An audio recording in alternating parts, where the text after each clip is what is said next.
In the village of Rybatsky, located on the Neva River a little north of Leningrad, the first stop was made. The propellers had already been removed from the gremieshi and pontoons had been placed under the hull. All this was done to reduce the ship's draft. 11 tugs harnessed in the cables fixed on the bow of the destroyer and dragged it upstream. Up to Schlisselburg passed relatively calmly. But Ladoga met us unfriendly. The wind was blowing across the huge lake. Waves pounced on the helpless ship. The pontoons hit the side, leaving deep dents in the hull.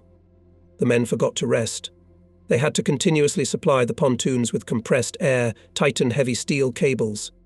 The sailors worked in the penetrating wind for 24 hours. But now the Ladoga Lake was passed. The ship was pulled into the Svir River. At its mouth they had to stop. The river was so shallow that the pontoons could not help. The sailors puzzled for a long time, and still found a way out. A large barge was brought to a deep place, and thousands of tons of stone and chains were loaded into it until it sank. Then a ship was brought here, and all the cargo was unloaded from the barge, and the water was pumped out. When the barge surfaced, the ship was inside it, like a floating dock. All this titanic work was done manually by sailors and Ipranovians. The draught of the barge was small, but the river was so shallow that this floating dock could not pass through it. The assistant to the commander of the ship, Senior Lieutenant Andreev, suggested to raise the barge on wooden pontoons. The bilge machinists, commodores, electricians turned into carpenters. Under the direction of Lieutenant Korotkevich, they chipped large wooden crates, flooded them, and put them under the brackets embedded in the sides of the barge. Then the water was pumped out of the boxes. The dock's draft was now further reduced. Tugboats pulled it along the Svir. However, at the approach to Sigevets Rapid, the pontoons began to cling to the ground. How to overcome Sigevets, the most dangerous rapid on the Svir? Again, sailors' wit came to the rescue. A daring decision was made to block the riverbed and thus raise its level. They found some old barges and put them across the stream. The barges were manually loaded with stone until they sat on the ground. We worked waist deep in water. It was already October, the water was cold. People did not stop at anything. Communists and Komsomol members set an example. The commissar of the ship, senior political officer Novikov, and political officer of electromechanical combat unit Rozhkov went to the most difficult areas. Their selflessness fascinated sailors. Late in the evening, our ship acquired a new passport. Before that, the letters GSH, which meant Gremishchi, were painted on its board in whitewash. They were ordered to be painted over and replaced by the numbers 01. The bosun wanted to entrust this work to one of the guilty sailors, but senior political officer Rozhkov was indignant. Is it possible to turn an honourable job into a punishment? The commissar was right.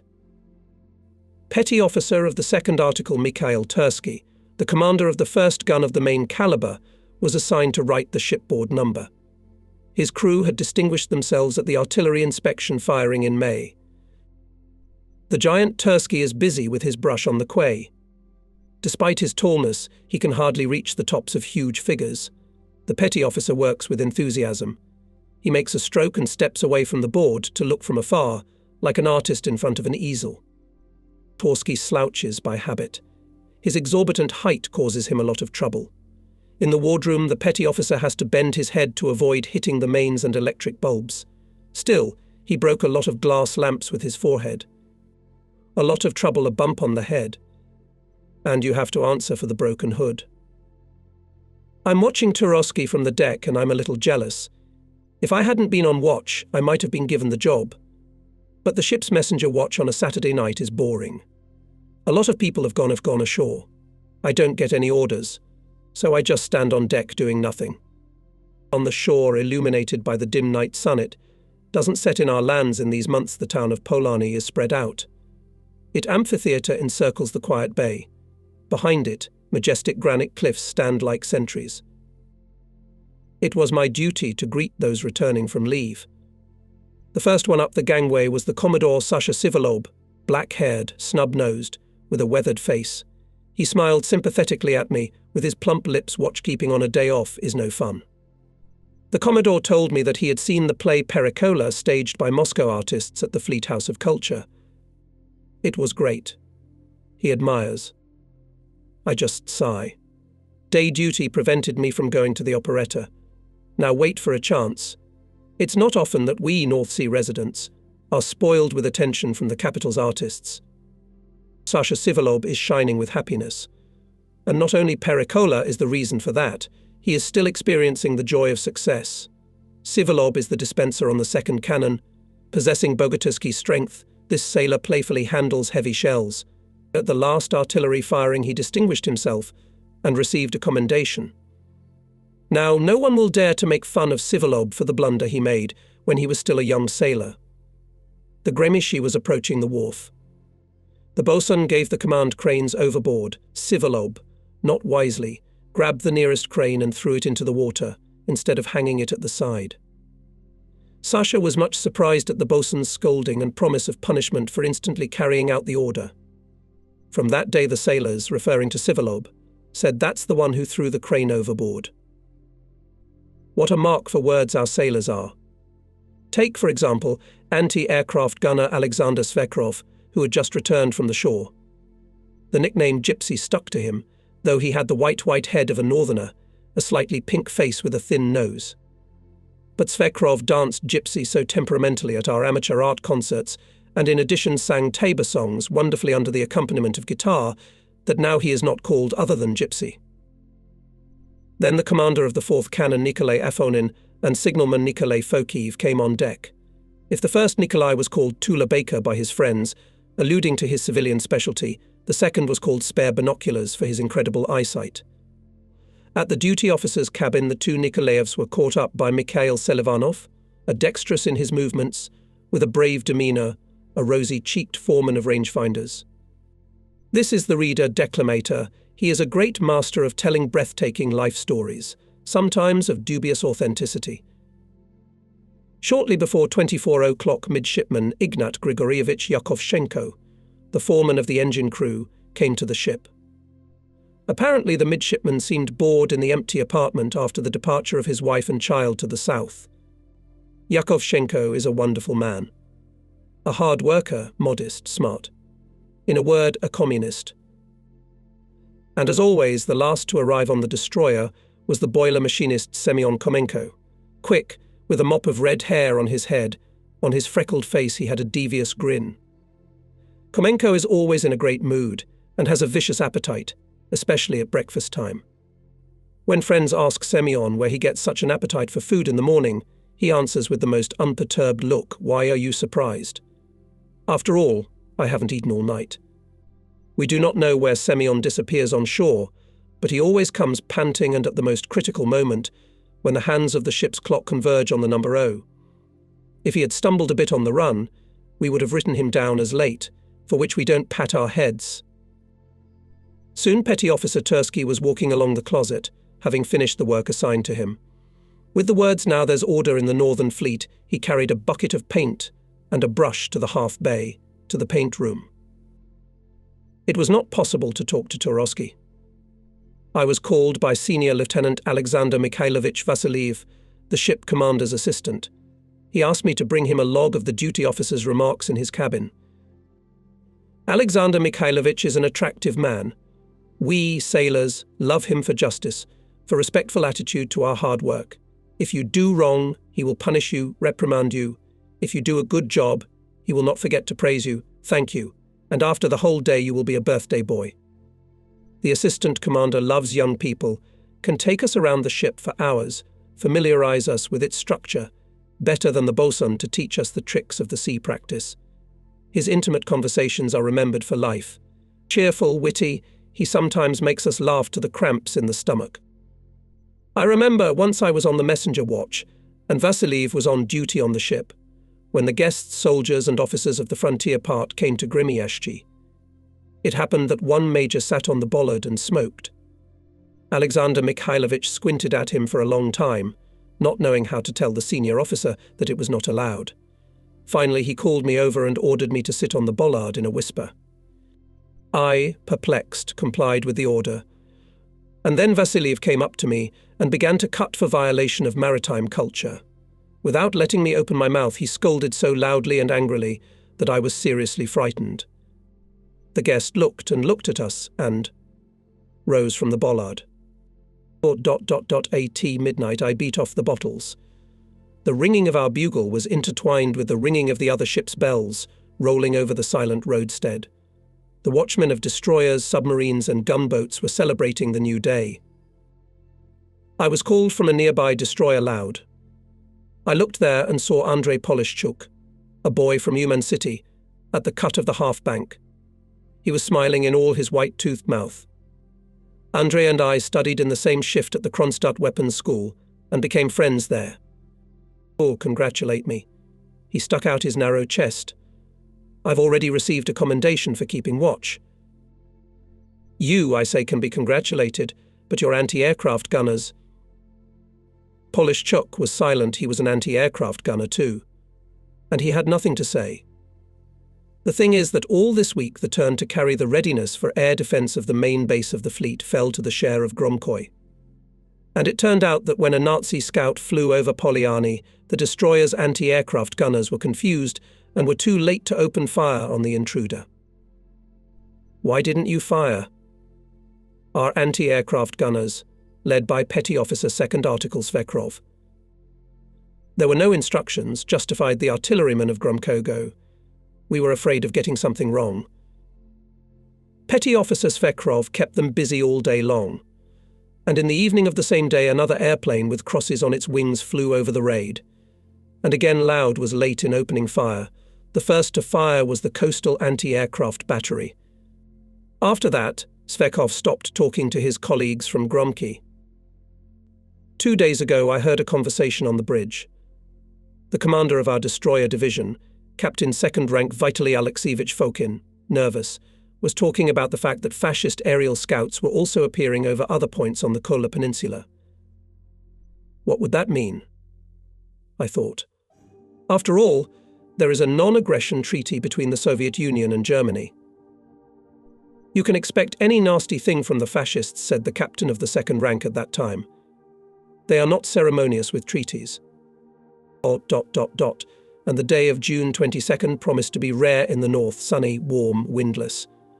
A lot of interesting things were expected. The commander of the division proposed to hold a ship relay race for a prize. The projectionist brought 2 new movies from the shore. Our library received a lot of books. For the sake of Sunday, radio operators exchanged gramophone records with comrades from the destroyer Stremetelny.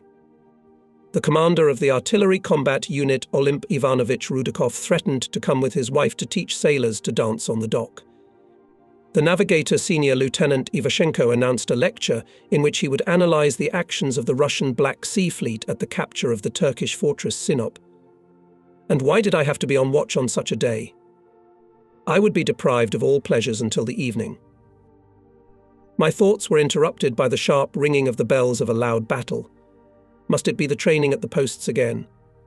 I thought. Oh, that superiors, even with a day off, do not count.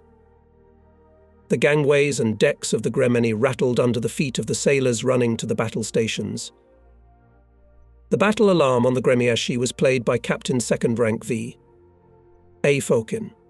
He was still at the aft superstructure when the commander of the ship, Captain 3rd Rank Gurin, hurriedly approached him. The commander of the division reported the password, by which the Northern Fleet introduced heightened operational readiness. Anton Iosifovich Gurin pulled up more than usual and looked at the anti-aircraft bridge. There everything was ready to open fire. Gun crews were in place, ammunition was fed, people were closely watching the air. To the shore ran sailor announcers. Soon on the harbour wall showed commanders and super-enlisted men who were resting at home. They were hurrying to the ships. Above the pipes, Gremishi and Loud shuddered heated air destroyers raised vapour. Announced that several Nazi destroyers approached Soviet territorial waters. We were ordered to intercept the uninvited guests. At the 3rd hour of the night, Gremishchi and Gromky left the Mira-Quiety Katerinsky harbour. In the Kola Bay, we were joined by 3 more destroyers, Stremetelny, Kubyshev and Uritsky. The latter 2 are veterans of the Soviet Navy.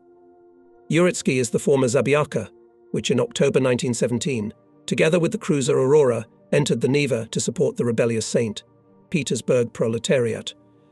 Our new ships have to proportion their course with the capabilities of the old destroyers. The sea is calm, warm. Over the water is a light haze. We've been sailing for a long time. Signalman Petty Officer Second Article Fokiv reported that he sees on the horizon the tops of the ship's masts. However, the rangefinders did not notice anything in that direction. This time Nikolai Fokiv was obviously mistaken. Amazing. This has never happened to him before. The guy must be overly worried. Seagulls saw us off from Polyarny, but then they began to lag behind. Finally, only one of them was left above the Gremeni. It circled and circled over the ship, and then silently sat down on the mast rail. Pointing at it with his hand, the commander smiled. Look, Anton Iosifovich, according to the old Poma belief, it is good. The omen did not come true. The return to Polyarny was overshadowed by the news that at about 4 o'clock in the morning fascist planes bombed the city, and as if echoing our mood, the weather turned bad. Black clouds swollen with moisture crawled in from the west. From them, as from a giant sieve, the fine rain poured down. A cold wind came up. We had to put on overcoats. In Polyarny, we took down from the ship everything unnecessary in the battle training loading machine, training devices, unloaded training shells and torpedoes, taking instead of them combat ones. At 14 o'clock on the radio transmitted a government message about the treacherous attack of Nazi Germany on the Soviet Union. The thunderstorm, the approach of which we felt, broke out. Among the sailors there was only one conversation about the war. Commissar Alexander Ivanovich Rozhkov appeared on the Ute. He told us about the formidable danger looming over the motherland, called for vigilance, discipline, expressed confidence that each of us would fulfill our duty to the end. So, the night of the summer solstice has passed. The gloomy first day of the war came, dissolving all the charm of the quiet white night. I take notes and look out the porthole. Overboard the water rings, rough from the rain fountains. Or, it has snaked its way to our sacred frontiers. How will we survive? The grey hull of the Gremeni is sunk into the mirror like surface of the Kola Bay. All around is night silence. Even the screaming seagulls have quieted down. The sun, having passed over the North Pole, rolled to the east. The western slopes of the green hills are sinking more and more into shadow. Tell me, what a change. Sailor Goria stretched out, lowering his binoculars. Yesterday it was raining, and today it's fine. Gorin, black-haired, with a face covered with swarthy skin, is an excellent anti-aircraft gunner. He speaks slowly, as if listening to his voice. Petty Officer Svekov looked at him. Good weather, keep your eyes open. Got it. Gorin raised the binoculars to his eyes again. We had just returned from Motovsky Bay, where we had convoyed 2 transports with infantry. During the crossing the weather was overcast. From the swollen clouds that clung to the tops of the masts of the Gremishi, the rain poured on the sea, on the decks of the ships. Our destroyer followed a constant course, parallel to the movement of transports. It was the commander's mistake, for which he was reproached by Captain Second Rank V.A. Fokin. A. Gorin did not justify himself. He now realized that if an enemy submarine got on the way, it could take advantage of our carelessness. We were saved by poor visibility. The clumsy cargo ships, looking like irons, were constantly hidden behind streaks of rain charge. While they were pulling into the bay, the burden covered them from the seaside. We stood at battle stations and watched around us with a keen eye. On the way back, some of the sailors were disappointed. It's a majesty, not a war. What do you want? A fascist caravan? Svekov got angry. As always, our commissar came to the cabin just in time. We surrounded the senior political officer in a tight ring. Everyone was concerned about how our northern fleet started the fighting. I am not the fleet commander, smiled Rozhkov. I do not know everything. I only know that destroyers Kubyshev and Uritsky successfully launched an artillery strike on enemy troops. Order. The sailors murmured approvingly. Seeing Svekrov, The commissar called him to him. "Gather all the anti-aircraft gunners on the bridge. We have a conversation." When all the anti-aircraft commanders positioned themselves at the guns, Alexander Ivanovich told them. Our fellow destroyers Kuibyshev and Uritsky at first sloppy. They were in a hurry. The result was nonsense. It turned out that the anti-aircraft gunners in the turmoil opened fire at our airplane. Apparently they did not understand the silhouettes of their own and enemy vehicles well enough, and when fascist planes appeared, the anti-aircraft gunners were confused. If we had such a chance, we would not fail, assured Petty Officer Svekov. Do all your sailors know how to recognize enemy planes? All of them. Like their own 5 fingers. We won't confuse them. Look. Remember the saying, don't brag when you go to sea, brag when you come back. The senior political officer left. The petty officer pulled off the sailcloth shirt which had come loose from under the straps of his gas mask and brought the binoculars to his eyes again. He looked to the west. From there a black cloud crept ominously eastward, dishevelled like an old broom. If only we could spot those vermin in time, muttered Svekov. All these days I often watch Alexander Svekov. Going up to the bridge, I see his weathered to painful redness face open, expressing all the thoughts of the petty officer. Svekov is simple and direct, like his life. He studied at school, then worked at a woodworking enterprise in Petrozavodsk. From there he joined the Komsomol and went to the Navy to the Gremieshi. Father-in-law is kind and docile, as long as everything is in order in the department. If any of the anti-aircraft gunners poorly perform their duties, a thunderstorm will follow. In such cases the petty officer is merciless. In the direction of Polyani heard clapping. Svekov pointed his binoculars there and saw in the sky curly caps of anti-aircraft shells bursting. He also saw several black dots moving toward Vayenga. Airplanes. The ship was shaken by the bells of a loud battle. The sailors rushed to their battle stations, but there was no commotion. On the port side ran those who had been painted at the stern posts. On the starboard side the men rushed to the half bay. This is prescribed by the ship's rules on alarm to run in such a way that the sea always remained on the right.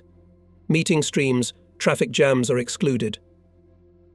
Soon everything was quiet.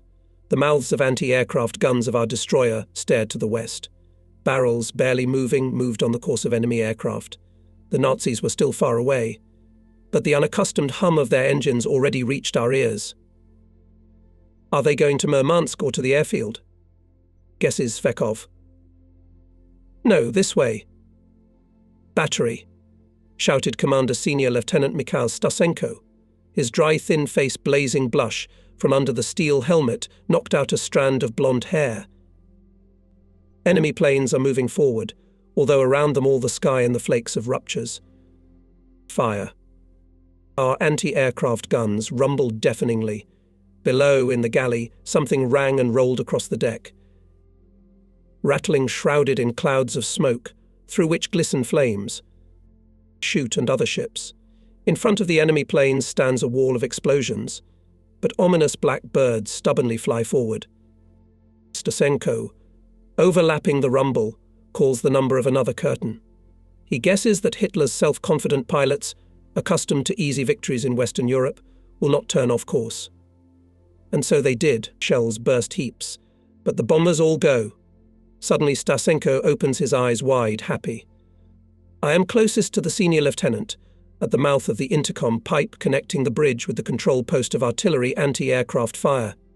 I follow the officer's gaze and see something that makes my heart race. One Nazi bomber bumped into the fire screen, put by anti-aircraft gunners Gremeny, sluggishly pecked the engines, straightened up again, but after a second or two fell aside and fell on its nose. It was falling with a long tail of smoke. It's burning, damn it, shouted the senior lieutenant. The formation of airplanes broke. Another bomber caught fire and, descending, pulled toward the hills. The commanders were concentrating at the guns. Passionate about their work, the sailors did not look back when explosions rumbled in the direction of the village of Belokamenka. This fascist pilots, having lost hope to break through to the target, were dropping bombs in the bay and on the coastal rocks to escape from the danger zone. To anti-aircraft gunners rose the commander of the ship, Captain 3rd Rank A.I. Gurin. "Thank you all, comrades, for the first success." He shook our hot and sweaty hands. "You have opened the combat account of the Gremieszki. The first test of fire crew of our destroyer withstood. We are still at anchor, reflecting enemy air raids on Wajęga and the airfield. Life is quite calm, and the sailors are beginning to grumble everyone wants to fight, but in such a battle that the fascists are sick of it. We envy our comrades who left us for the Marines. One day we approached Lieutenant Gavrilov with the intention to find out from him when to go to sea. The most cheerful of us, Petty Officer Selivanov, asked, 'Comrade Lieutenant, may I ask you a question?' Boris Vladimirovich Gavrilov is the commander of the Artillery Fire Control Group.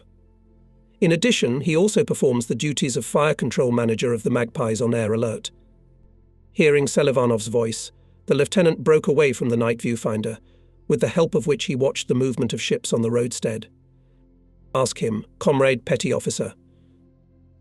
The lieutenant was hot, but his neat blue tunic with a white and red bandage on the sleeve is buttoned up. The lieutenant wiped his neck and early greying head with a handkerchief. "I don't understand something," Comrade Lieutenant Selivanov said hastily. "Why are they keeping us on the roadstead? Do they not trust us, or do they keep us safe?" 3 questions instead of 1. "You're a cunning man, Selivanov." The lieutenant was silent for a moment. He could have limited himself to a stereotypical phrase the command they say knows better. For us it would have been the most offensive. But Lieutenant Gavrilov is not like that. He realizes that not for the sake of a good word asks the petty officer. Besides, I heard yesterday, as Gavrilov himself talked about the same thing with the commander of the ship. We knew that the lieutenant was troubled at heart. His relatives remained in the place, near which the fighting was already going on. Many of us had the same state of mind as Boris. The enemy was trampling Ukraine and Belarus, the native lands of many sailors of our crew. Gavrilov should have understood us. We loved him very much and trusted him. He came to the Gremieszki in 1940. At that time Selivanov was already an experienced petty officer. They immediately found a common language.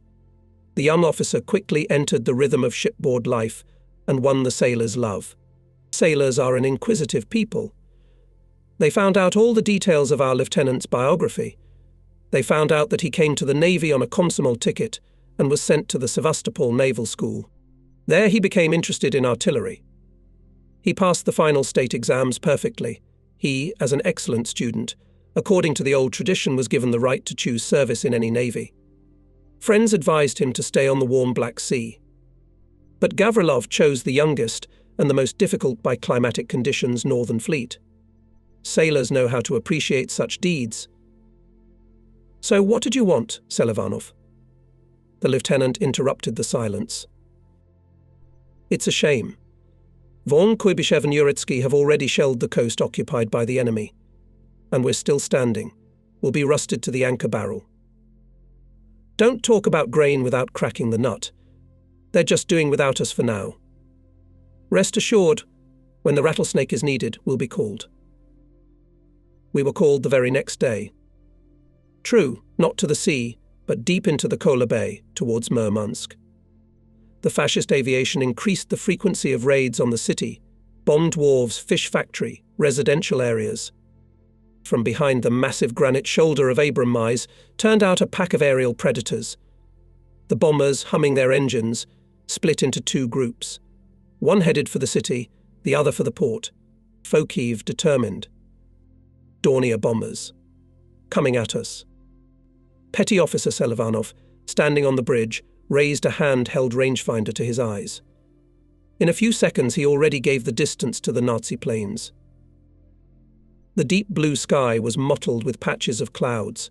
Sliding under them, the enemy bombers were coming in on the floating workshop where the Gremieszki was moored. At the left side gun were Lieutenant Gavrilov, Petty Officer Tursky, gunner, adjuster and ammunition carrier. The fire manager through binoculars followed the lead plane. The bomber went along the bay, huge with black crosses on the fuselage and planes. Fire. Gavrilov waved his hand. Tursky pulled the trigger. The gun rumbled and immediately fired again. Gavrilov looked back. The speed of the gun was unusual, but there was nothing to be surprised about. At the gun stood the giant Tursky. He worked deftly, clearly with his left hand snatched from the carrier shell, pushed it into the breech and closed the lock, and his right hand pulled the handle. Gavrilov's ears were ringing from the frequent shots. Without hearing his own voice, the lieutenant gave commands to the gunners. Skittish fireflies of shells flew closer and closer to the bomber. Flashed, came to the lieutenant. He saw it himself. The Nazi airplane caught fire, lurching, began to turn around. But it did not leave the battle. It descended and came straight at us. Hit him in the forehead, shouted Gavrilov. It is difficult to say what shell hit the Dornier again. The bomber trembled, went off course, and it saved Grimsby. Dropped by the Nazi 500-kilogram bomb, flew near the very tip of the foremast and crashed into the bottom silt, bare tide, 2 to 3 dozen meters from the side of the destroyer, standing on the drying motorbot Sable before our eyes lifted up and broke in half. A dense and heavy sound hit our ears. A black pillar rose at the sight of the explosion. Tons of dirt rained down on the gun platform and the wing of the running bridge. Selivanov and Fokiv managed to take cover under the canopy of the main command post. Artillerymen could not do this, and they were covered with a stream of mud knocked off their feet, scattered to the sides. Tursky found himself at the base of the chimney. Lieutenant Gavrilov, falling, badly bruised his face. But he quickly got up, spitting and wiping his eyes, all dirty, black, and commanded. Squad to the gun. Fire. His commanding voice immediately brought the stunned anti-aircraft gunners to their senses. Feet slipped on the silt-covered deck, but the sailors quickly took their places. However, it was no longer necessary to continue firing. The raid of enemy aircraft was repulsed. Only now Gavrilov saw how Dirty Wave carried away from the board of his cap Black Sea cut, which he was very dear. His clothes were all wet. After the unexpected mud bath, the lieutenant was freezing to the bone. But he couldn't go to change his clothes, there was no air alert. And here came a cold wind, and Boris Vladimirovich became completely unbearable. Commodore Kirillov stepped up to him and silently threw his huge coat on the shivering commander. "Thank you." When the air alarm was sounded, the lieutenant, seeing Selivanov, a rangefinder, who had come down from the bridge, called him over and pointed to the remains of the Dornier we had shot down. "You were longing for the real business. As you see, it has begun for us." After that, on the burden, more and more often there was an exclamation not written down in any instructions. "Make way for anti-aircraft gunners." One day the sound of bells of a loud battle raised us from our bunks early in the morning. Rare curly clouds floated slowly and majestically across the sky, barely driven by the wind, which was tired during the night. The high blue sky was clear. The enemy planes did not show themselves. This time our crew received a new combat mission. Soon Grimsby took off from the barrel and rushed into the open sea. Behind our ship, swaying in his keelwater stream, went Destroyer Loud. Where and why are we going? The commissar gave us the answer. It turned out that a fascist submarine torpedoed in the sea our ship Maria Yulianova, which was going from Murmansk to Arkhangelsk. As a result of the explosion, the stern broke off and sank, but the ship remained afloat. Our task was to protect the damaged ship from new attacks of the enemy and tow it to the nearest port. The pale sun was shining. Grimsby and Loud were going at full speed. A 4-point wave made the ships make deep bows to the Barents Sea. Cascades of spray were flying from the sides, hissing. The wind whistled in the tackle. The destroyer's foremast vibrated and seemed to bend. We on the Grimsby was not indifferent sailors. Even those who were on watch at the bottom found time to lift the lift and lit and, leaning out of the hatch, to ask the first mate on the upper deck, "How's the situation?" "So far, everything is normal." Having heard such an answer, The curious sailor closed the hatch cover in his own way and went down to his post. Signalman Fokiv was the first to notice the ships on the horizon. When we came closer, we saw that the dark hulk of the mothership had settled heavily into the water. The old three-tube destroyer Uritsky tried unsuccessfully to move the damaged vessel. The destroyer Kuibyshev was rushing around them, searching for the submarine. He changed tack, occasionally stopped the course, as if listening to the thickness of the water, and again rushed forward. But the fascist boat disappeared. Anton Iosifovich Gurin, pressed against the sailcloth cover of the bridge, watched the efforts of the Uritsky. In a brown raglan, in a cap with a strap around his chin, the commander paid no attention to the penetrating wind. Alexander Mikhailovich, how would you solve the problem? He asked his assistant senior Lieutenant Vasiliev. Stocky Vasiliev, squinting his eyes from the wind, looked at the sea, at the sky, thought. Gurin waited patiently. We, sailors, have long noticed this habit of our commander not to miss the opportunity to consult with his subordinates, to make them think creatively about the solution of the problem. If the answer was not satisfactory, Captain Third Rank did not wrinkle his nose, did not chuckle, but immediately calmly analysed the error and patiently led his subordinate to the correct solution. Finally, Vasiliev, with his usual thoroughness, spoke. With a torn off the stern of the transport was deprived of the move and control. Therefore, I find the actions of the commander of the destroyer Uritsky correct, although somewhat premature. He should have pursued the submarine before our arrival. In my opinion, it makes sense for us to take the submarine in tow. The other ships need to increase the diameter of the guard ring. Their job is to keep enemy aircraft away from the damaged vessel. The planes will definitely come here as soon as they get the message from the submarine. Right. Approved the commander. Rattling and loud approached the ship in distress. Gurin, who took charge of the rescue of the ship, ordered all ships to take places in the combat guard. Signalman Fokiv barely had time to transmit this order by flag semaphore, as it was heard. Airplanes. Dots of enemy bombers were growing, approaching, then disappearing behind the fluffy clouds, then appearing in the windows between them. Overlapping the howling of the boiler fans, the bridge heard the sing-song command of Senior Lieutenant Stasenko. Bar ta ria. The barrels of the anti-aircraft guns of the Gremeny turned toward the approaching enemy. Petty Officer Svekrov brought his binoculars to his eyes more often than usual. Commanders froze at the guns, waiting for the command. And now a chain of cotton balls grew in the way of the bombers. All the ships of the convoy fired. Automatic guns sounded, large caliber machine guns chattered. 2 bombers turned aside, the rest still jumped through the curtain of fire. Foamy columns grew at the side of the ship. Hitler's pilots dropped bombs by some means. Our anti-aircraft gunners did not let them aim. In the evening, when the sun was slanting to the west, 12 more Junkers came. Divided into groups, they simultaneously attacked all the ships of the convoy. 3 bombers rushed to Gremyashchi. Only by skillful maneuvering our commander saved the ship. The bombs fell a few meters from the sides. Explosive wave tore off one of the racks with depth bombs. In the hull of the destroyer formed numerous dents from shrapnel. 2.5 hours later, a new raid. Deafening palmbas stood over the sea. 3 bombers again attacked our ship, the rest were rushing to the base. The bomb exploded very close to us. Commissar Rozhkov, who was on the bridge, was knocked down by the blast wave. We rushed to him, but he shouted, "Stand down. Mind your own business," and got up without our help. Fortunately, the commissar was only slightly bruised. This time the enemy didn't leave with impunity. Stasenko's anti-aircraft gunners hit 1 plane. Junker's stone fell into the Sea Kabletov 60 from our board. At that time, in the southern part of the horizon, we recognized several moving dashes. It was the patrol ship Groza and several Mobo boats coming to support the convoy.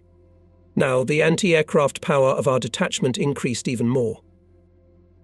A new wave of bombers came out of the clouds. 5 planes came in on the floating base, the rest attacked the ships, diverting the firepower of the convoy. Every now and then Gurin threw commands to helmsman Igor Pishilin. A petty officer of the second article with an imperturbable cheekbone face unmistakably translated the handles of the steering manipulator. Rattling surrounded by high water columns, rolled to the right and left, increased or decreased the stroke. The bombs burst deafeningly, sometimes shaking the entire hull of the ship. The destroyer trembled from the incessant firing. We lost count of the air raids. The guns did not have time to cool down, and again had to open fire. Everyone waited for dusk. Autumn was coming in the polar region. The nights became darker. We hoped that the darkness would help us. In the sky cleared of clouds blinked idle stars. Gurin made a decision. We will take the base until the arrival of the rescue ship Memory of Ruslan on a tow. At the stern of our destroyer sailors bosuns Kavunev, Pilivanian, Tarabarin unravelled towing cable in a hand thick. They were helped by the commanders of the fourth gun of Petty Officer Afonin. The steel rope was bending unruly, rattling on the deck planking. Despite the fresh weather, the sailors threw off their coats. Senior Lieutenant Vasiliev was in charge of the work. Rattling stern cautiously approached the bow of the mothership. Kavunev, throw. The throwing end flew on the deck of the ship. Soon the crew of the mothership pulled the rope from the Gremishi to themselves. The secured tugboat stretched with a string.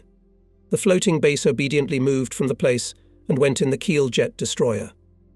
And suddenly explosions rumbled. The sailors on the ute ducked from surprise. Behind the stern of the Gremeni blindingly flared flame. With a murmur, the water blown up by the explosion fell down. Only now we all heard the howling of the fleeing bomber's engines. "Shoot, damn it!" rushed Vasiliev to the aft machine gun. The firing began again. Vasiliev, still angry and dishevelled, jumped up to the stern cut. Looking at the water, he realized that the ships had been given away by a phosphorescent storm. The senior lieutenant raised his head and listened. In the distance was heard the rumble of aircraft engines. There was a new wave of enemy bombers. This raid was the most brutal. Airstrikes were subjected only to warships. The Germans realized that, without dealing with them, they will not be able to destroy the ship. The destroyers maneuvered in a continuous surge of falling bombs. From the hull of the Gremeni sometimes flew rivets. The planes were gone, but the aft machine guns still fired into the sky. "What's the matter?" asked Gurin. It turned out that the gunners, deafened by the almost incessant firing at the planes, mistook the stars for the exhausts of aircraft engines. Anton Iosifovich recommended anti-aircraft gunners not to be nervous and calmly observe the air and sea. The rescue ship Pamiat Ruslan approached our detachment. Gremishi chose his tug and joined the guard. He changed several tack while the ship was taken in tow, and again the fascist planes came. Then the unbelievable happened. The captain of the rescue ship arbitrarily gave up the tugboat and headed out of the danger zone at full speed. We, on the Gremishi, which was fighting off the dive bombers, did not pay attention to it at once. When Gurin noticed what had happened, he shouted to the signalman. "Fokiv, pass the order to the rescue ship, fulfill your task." A thin ray of a hand signal lamp flashed. A minute later, Fokiv read the response from the rescue ship, "I have no right to risk the ship." Gurin gasped with indignation. It was the first and last time I saw him like that, but he quickly coped with the outburst of anger and calmly ordered the officer of the watch. Full speed. Set course for Ruslan. Seeing the rapidly approaching destroyer, the captain of the ship came to his senses and turned to the mother ship. At dawn, the ship, even more tilted on the left side, was towed to Tereberka. On the passage, the group of ships was subjected to 2 more ineffective raids of fascist aviation. The destroyers Gremishi and Gromki headed for the Kola Bay. Passing by the lane that connects the harbour of Poliani with this bay, we noticed a searchlight on the tower of the signal post. Fokiv, to our great delight, read, "I thank you for the successful fulfillment of a difficult combat mission. Conflot." Captain 3rd Rank Gurin looked at the clock face and noted, "Our ship spent 14 hours and 16 minutes in combat with the enemy aircraft. This time we really passed a difficult test." Anton Iosifovich smiled miserably. His black eyes were surprisingly sharp and tenacious. Everyone who met him remembered the sharp, slightly squinted look. It seemed that he looked at the interlocutor evaluatively, as if asking, "What are you, brother, worth in the real business?" Such was our commander of the steering squadron, petty officer of the second article Igor Pishelin. He was of medium height, thin, and for solidity he grew a small moustache. This moustache became a subject of jokes among the sailors. Once on the eve of the destroyer at sea, Igor looked at the bay in our peculiar ship's club. Here at any time of day or night you could learn the latest, and sometimes incredible news. Taking his time to smoke his short pipe, Pishelin stood at the spire and listened to the conversation of the sailors, which revolved around the upcoming campaign. Naturally, we were all interested in the weather forecast. "Here comes Igor," exclaimed artilleryman Afonin. "He can tell better than any barometer." Afonin and Pishelin were firm friends. The artilleryman had long been convinced that his friend was well versed in meteorology. He had learned it on the Volga, where he had sailed as a helmsman of a tugboat. Pishelin took his pipe out of his mouth, puffed the fragrant smoke and answered briefly. "Storm, snow charges. We must dress warmer." The message of the chief helmsman did not frighten anyone. "A storm is a storm, we got used to it long ago." That's why the sailors changed the subject at once. Someone began to tell a funny story about the first days of his service. Bursts of laughter often interrupted the narrator. The story was obviously exaggerated, but we had an inviolable rule: if you don't like it, don't listen, but don't interfere.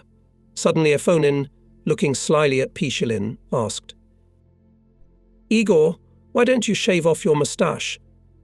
After all, they age you by 10 years. I made a vow.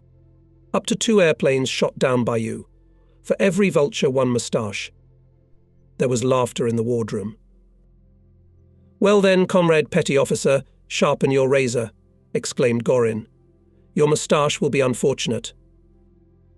Pishelin calmly listened to the gunner of the anti-aircraft gun, took his time to knock out the tube in the water cut-off, and only then measured his interlocutor with a mocking look.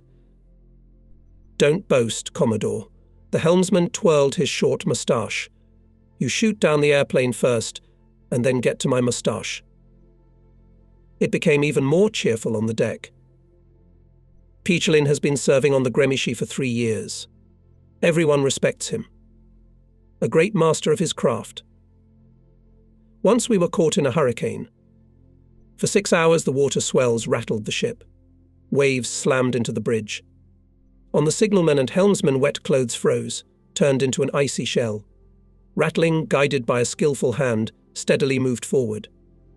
And no waves and wind could not throw him off the set course when at the helm stood Pilin. Once the commander of the ship called Rozhkov. "Commissar, look astern, at our trail." Behind the rumbling on the bumps of grey-green waves stretched smooth, as if drawn on a ruler, frothy track, the ship moved as if on a string. Excellent work. Igor Pishelin had never received a different assessment. And not only him, but also his subordinates, grey-eyed and brave Ivan Sergeyev, swarthy, stocky Vladimir Gonchar, and others. It is not in vain they say what a petty officer is, so are the sailors. ... Yes. And this time Igor Pishelin was not mistaken. As soon as the Gremishi left the Kola Bay for the Kilda Channel, it fell into the arms of the storm. Wind, rumble of the sea, splashes, rocking, creaking of bulkheads, smell of salt and seaweed, a familiar environment. But the bad weather did not save us from a raid of Nazi bombers. 9 junkers appeared from the shore. They're already over Gremishchi. Signalman Fokiv shouted the first dropped Gurin, immediately ordered Pishelin.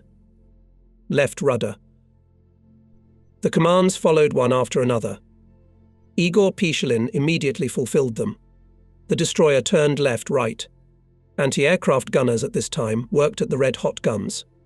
Before our eyes smoked one of the junkers. On its plane ran vigorous red flame. The plane turned to the shore, but not passing 200 meters, exploded in the air. Having repulsed the attack, Gremishi laid down on the previous course.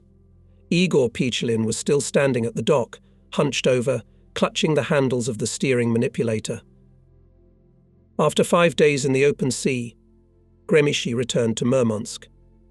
Sailors began to prepare for their departure to the city. They cleaned and ironed their clothes, washed and shaved thoroughly. Nikolai Afonin, having quickly finished with these things, got into the hatch of the first deck, where the helmsman, signalmen and radio operators lived. Pshilin stood at the mirror and shaved. Afonin watched his every movement. And when the helmsman was about to lay down his razor, the artilleryman stopped him. "Wait, have you forgotten the agreement? For one downed airplane, shave your right moustache now." "Yes," sighed Pshilin, "we had such an agreement." The helmsman took a pair of scissors, and before we knew it, he had cut off his moustache to the very stub. Wait, Igor." Afonin rushed to Pshilin. "Why both?" "So I'm an advance payment," Igor calmly replied. "Our anti-aircraft gunners, I hope they will not let me down, will shoot down another Junkers." We were not able to get to leave then. An air raid was announced. We rushed to take our places. One of the Junkers broke through to the burden. The bomb, dropped by him, did us no harm. Anti-aircraft gunners continued to shoot after the fleeing Nazi. Especially tried to calculate anti-aircraft gun Viktor Slepov, but the glowing points of tracer shells lagged behind the plane. Slepov introduced correction, but the matter did not change. Sailor Dmitriev, the distance and course setter, failed. Having heard the command, he did not immediately find the right division on the drum scale. While he was looking for it, the time was lost, and the line again went far from the plane. Slepov gasped with rage. "Because of you all." He attacked Dmitriev. Not knowing how to justify himself, the sailor said. "Well, I hesitated for a second. So you are ready to do anything to me for it?" "1 second. Do you know what a second means in battle?" Slepov calmed down a little bit. Looked at the sailors. "Comrades, perhaps someone else is thinking like Dmitriev. Let's talk seriously about seconds." From the bridge I could hear Petty Officer Slepov's muffled voice. I listened to him as attentively as I listened to the sailors. Admittedly, I hadn't thought about it before. A shell in a second flies hundreds of meters. Junkers during this time passes 125 meters. To hit it, you must take into account fractions of a second, otherwise the shells will fly past the target. The sailors were silent. Everyone understood it is necessary to learn more to be able to act instantly. Without it, you can't achieve victory. The war made us learn. In this, we were convinced at every step. We learned from our own experience how important it is to take into account every detail in battle. There was a case when we were attacked by 14 enemy bombers at once. Signalman Nikolai Fokiev did not have time to report. Right dive. Left dropped. The third one is coming in. But immediately the petty officer corrected himself. Don't pay attention to the third, he's already bombed out. That was the petty officer's discovery. The fascists, in order to mislead us, imitated attacks and those planes that had already dropped bombs. The calculation was simple in the turmoil of the battle. No one will see which plane is dangerous and which is not. Enemy cunning did not hide from the sharp eyes of a Russian boy Nikolai Fokiev. He watched every plane and helped anti-aircraft gunners to concentrate all the fire of guns and machine guns on those machines that carried the bomb load. This helped the commander to get the ship out of harm's way. Such a thoughtful, observant was our Nikolai Fokiev. Commanding a department of signalers, he taught his subordinates what he himself possessed. He taught them persistently, tirelessly. I remember we were exposed to a cruel storm for 2 days. The bridge, which was accessible to all winds, was pelted with icy splashes. But Fokiev, having changed his watch, did not go to the warm and noisy cabin, but stood leaning with his back to the mast. The watch was kept by a young signalman Rulev, and the petty officer could not leave him. A floating mine was detected on the course. The officer of the watch ordered to inform all ships about the danger. Rulev began to call for a ship following the Gremishi. Fokiev, looking at him, furrowed his thick ashy eyebrows. Get to the right, he advised the sailor. Otherwise the superstructure obscures you and the addressee will not see your flags. The petty officer also noticed that the young signalman, taking the semaphore, did not read it aloud. He wanted to correct the sailor at once, but decided that a visual lesson would work better. At that time Veniamin, who had replaced the helmsman, came up to the bridge. "Stand next to me," offered the foreman to the young sailor. "See how your comrade works." Soon flags flashed on the neighbouring ship. Onukov, like all experienced signallers, read the report at once and was heard by the commander and the officer of the watch. "That's the way to do it," explained Fokiv. "Then the commander of the ship will familiarize himself with the contents of the semaphore without waiting for the end of the message. While you take it, he will be able to start maneuvering. And in battle, the speed of decision sometimes means everything." The helmsman had a serious flaw: he couldn't stand the rocking. On the bridge he stands all green, barely able to stand on his feet. He's of little use. Fokiv now and then has to help him. But the petty officer does not let the sailor go. On the contrary, even more demanding to him, shouts at him more often than usual. The foreman knows hard work is the best cure for seasickness. "Well, why is your searchlight beam dancing like a drunk?" Fokiv is indignant. "Keep yourself in control." Or, "Again you missed a word. Is it possible to take semaphore like that?" Rulov listened to the petty officer's remarks with a doomed look, pulled himself up for a minute, but then everything fell out of his hands again. Fokiv stood 2 storm watches together with him. Only after that both of them went down to the cabin to rest. When it was time to go on watch again, Rulov got up from the wheelhouse with difficulty.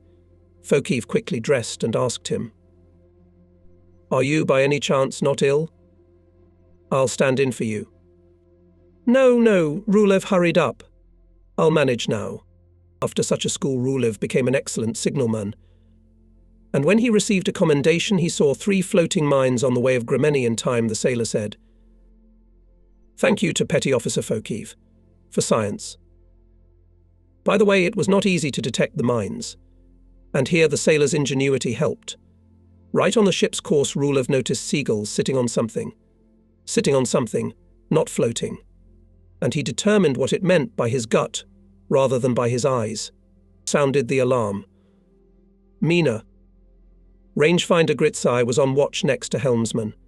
He touched his comrade by the elbow. Are you by any chance not delirious? I can't see anything. No, the signalman was not mistaken. When the ship at slow speed approached the seagulls, they rose into the air, and something black flashed where they had been sitting. The convex top of the mine was barely sticking out of the water. After this incident, Petty Officer Fokiv, having given up his watch, did not linger a minute on the bridge.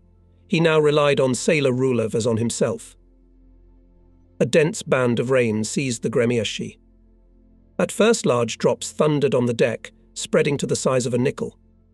Then thin and frequent streams rushed down. The gunner Alexander Domrin hastily put a cover on the gun, without tying the straps, so that it could be pulled off at any moment. It rained long and tediously. The drenched commanders were talking sluggishly. It would have rained all through the war, said a young sailor, an ammunition carrier. The weather would have been non-flying, and we would have had less trouble with the fascist aviation. You drop it. Domrin turned to him. The more we shoot down all sorts of junkers, messers and other flying trash, the faster our victory will come. And you'd rather sit in peace when the whole nation is at war. That's not what I mean, the sailor took offence. We go to sea in any weather. The conversation dried up with the rain. The sky began to clear, so we had to wait for guests. They appeared when we were already approaching Murmansk. On the mast of the Rambling, the flag of Firmly was flying a rectangle with black and yellow squares. Air. Enemy airplanes in the air is what such a flag means in the Navy. The commander of the calculation, Yakov Petrov, ordered to prepare for battle. The cover came off the gun, the lock closed with a dry clatter after the shell, which was fired by a skillful hand. The small gun in the mighty hands of Domrin pointed its barrel in the direction of the approaching enemy bombers. Target caught. Domrin reported. Petty Officer Petrov raised his hand. opened his mouth to command fire, but the commanders heard a completely different command. Stand down. Everyone was dumbfounded. Why don't we fire? Domrin was indignant. Everyone is firing. Indeed, the other guns were already firing. Command yeoman. Domrin was nervous, but he gave an unusually stern order. Shot. Zero the gun. Grumbling resentfully, the gunner twisted the handle, lowering the barrel. As soon as he had done so, the petty officer ran up to the muzzle and ripped the steel cap off. Domrin's eyes darkened. If the foreman hadn't noticed the irregularity, the barrel would have burst. The gun opened fire. Already after the reflection of the air raid, Petrov asked, "Who put the cork?" The question was asked to the whole calculation. Artillerymen were silent. Finally, a young sailor answered, "I wanted to save the barrel from water. It was raining." I saw the blood rush to the petty officer's face. In his heart he scolded the newcomer with the last words, but said aloud, "You should be more attentive." Everyone realized this applies to everyone. In the first months of the war, many machinists grieved their profession was too peaceful. Some of them even submitted reports with a request to be transferred to artillerymen. It seemed a shame others were fighting, beating the enemy, and you worked downstairs and only listened to the gunfire. Not at once the machinists, especially the young ones, had a change of consciousness, the conviction that all specialties on the ship are equally combat and necessary. And in the fact that on the Gremieści, with respect and even envy began to look at the machinists, a great merit of midshipman Ignat Grigorievich Yakovchenko. This skinny sailor is never seen idle. In a tunic, soaked with oil and sweat, he worked for hours in the hot engine room. His subordinates were amazed at his calmness. It happened. The whole ship shakes from the close explosions, the cork falls from the submarine, and on the face of the midshipman, even a muscle does not tremble. No matter what happens, the ship needs a move, and the midshipman's eyes are fixed on the instruments. The light bulb flashes, the arrows of the machine telegraphs jump to a new division. Full ahead. Bearing watch at the maneuvering valves, Sailor Melnikov turns a huge copper helm. The noise of the turbines is increasing. A new explosion shakes the hull of the ship. In a tightly sealed compartment heat, asbestos insulation of turbines and steam lines is blazing. The sailors' overalls are blackened with sweat. And the hands of machine telegraphs all rushing across the dials. The ship maneuvers, dodging enemy bombs. Finally, the hands freeze in one position. Up above, the firing stops. The fight is over.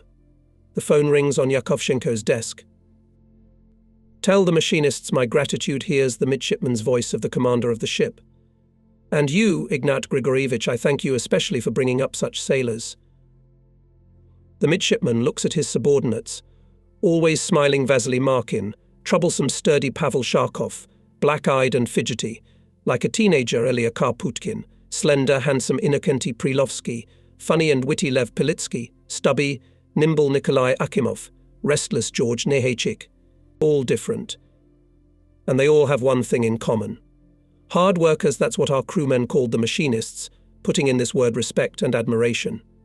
Friendly and tireless people. Yakovchenko informs his subordinates about the commander's gratitude. Sweaty, tired faces brighten. The hatch opened and one of the anti-aircraft gunners rolled down the gangway. Seeing the midshipman, he falls out in one breath. "Ignat Grigorievich, it was me who shot down a fascist airplane today. I ask you to give me a recommendation." "Hey, Boo. That is my word of honor. I won't let you down." "I know you, Grigory Zaitsev. You're a good sailor. You'll be my godson." On Gremieshi, few communists had the right to give recommendations for joining the party. Therefore, there was nothing special in the fact that the machine gunner made such a request to the chief machinist. The crew of the destroyer, long ago rafted, has been in many altercations in which human souls are exposed to their full depth. People well recognized each other. Ensign immediately began to write a recommendation to the machine gunner distinguished in battle. Communist Yakovchenko enjoys great authority on the ship. This is an much experienced sailor. He joined the Navy in 1933. He served in the Baltic, on the old Russian line ship Gangut, which for services to the Soviet people was renamed and carried on board the Sacred Word's October Revolution.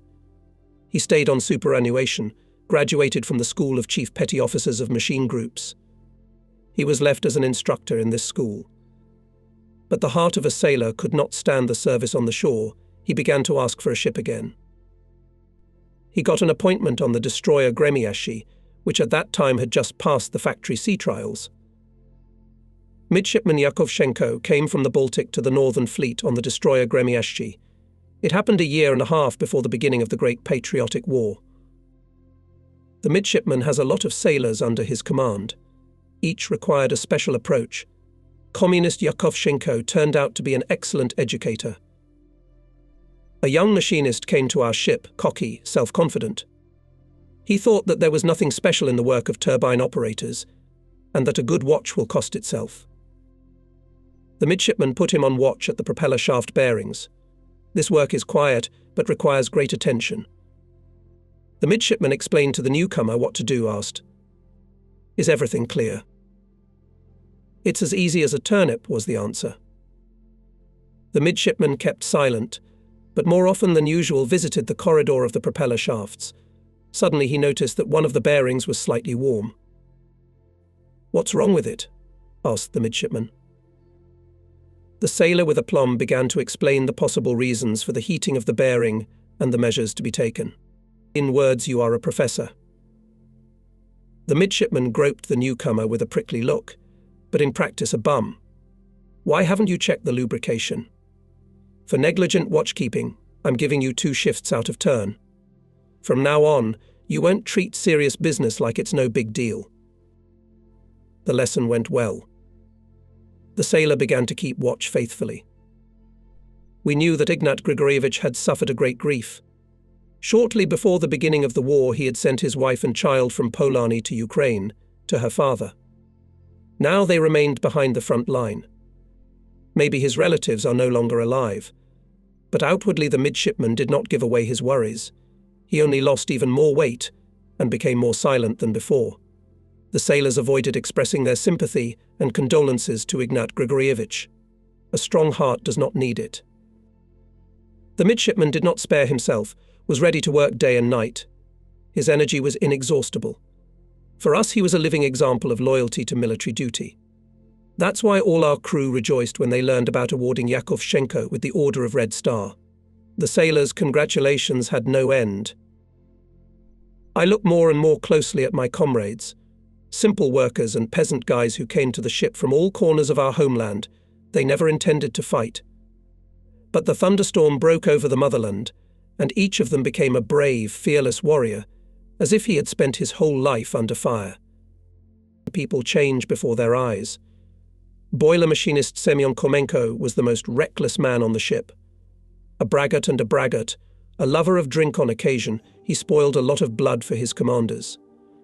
Sometimes at Komsomol meetings he got so bad that, as our witters said, the fluff flew in all directions. But Semyon was like water off a goose. And few people knew that bravado, cockiness, this is only the outer shell of Komenko.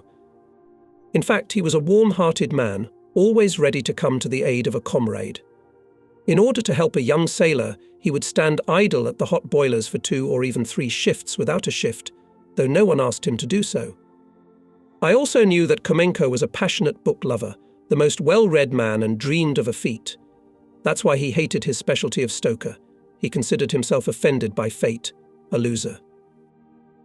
Listening to the stories of anti-aircraft gunners about the battle, he silently chewed a cigar and sighed heavily. People are lucky. So Komenko remained a mystery to his comrades, but there was an incident when his attitude to him changed at once. Rumbling at full speed was rushing into the ocean to meet the convoy, which we had to guard. Suddenly the ship's speed decreased. On the bridge appeared upset mechanical engineer Mark Samuilovich Rotenfeld. He reported about the trouble in one of the boiler's burst water tube. The boiler had to stop. "What are we going to do?" asked Gurin. "We will try to eliminate the malfunction." Someone will have to climb into the hot boiler. Who will go? Bo, Red Fleet Komenko. Komenko? The commander of the ship, and thought for a minute. He knew every single person on the destroyer, and especially this poor guy. You volunteered? No, I appointed him. You did the wrong thing. What was I supposed to do? When I called for volunteers to go into the sewer, everyone volunteered, and everyone demanded that he be the one sent. A smile flashed across Rothenfeld's tired face. What were you happy about? Asked Görin. I remembered how the sailors first to me, and then to each other began to prove their merits to the Gremishchi. And why? Who, they say, has more merits, he has earned the right to climb into the collector. What devils! Exclaimed the commander in admiration. I thought, continued the senior mechanic, and decided to send Komenko. He is small in stature, it will be easier for him. And there was no other reason. Glanced at the chief mechanic commander. In general, I approve of your choice. Let's test this man on the real case. There was an unusual silence in the boiler room. Turbofans stopped, nozzles stopped their squealing. It smelled of oil, steam and soot. Chief Petty Officer Grigory Bedran examined from all sides a man dressed in a clumsy asbestos suit. The man wore an Ushanka hat on his head, felt boots on his feet, and thick mittens on his hands. The face smeared with Vaseline glistened. It was Semyon Komenko. He was impatiently waiting for the sailors to unscrew the nuts of the collector cover. But now the cover was removed. From the black mouth breathed such heat that the usually slow Bedran bounced aside with a ball. Putting on asbestos gloves, he carefully stuck a thermometer into the vent. When he took it out, the chief petty officer whistled over 100 degrees. Bedran carefully bandaged Komenko's cheeks, nose and forehead with gauze, and put protective glasses over his eyes. The sailor, holding a portable lamp in one hand and a hammer and a long metal plug in the other, squatted down and looked into the black gut of the collector. He hesitated for a moment, then climbed into the terrible hole. The minutes seemed an eternity. The sailors were worried about their comrade and kept their eyes on the neck of the collector, from which hot steam was still streaming.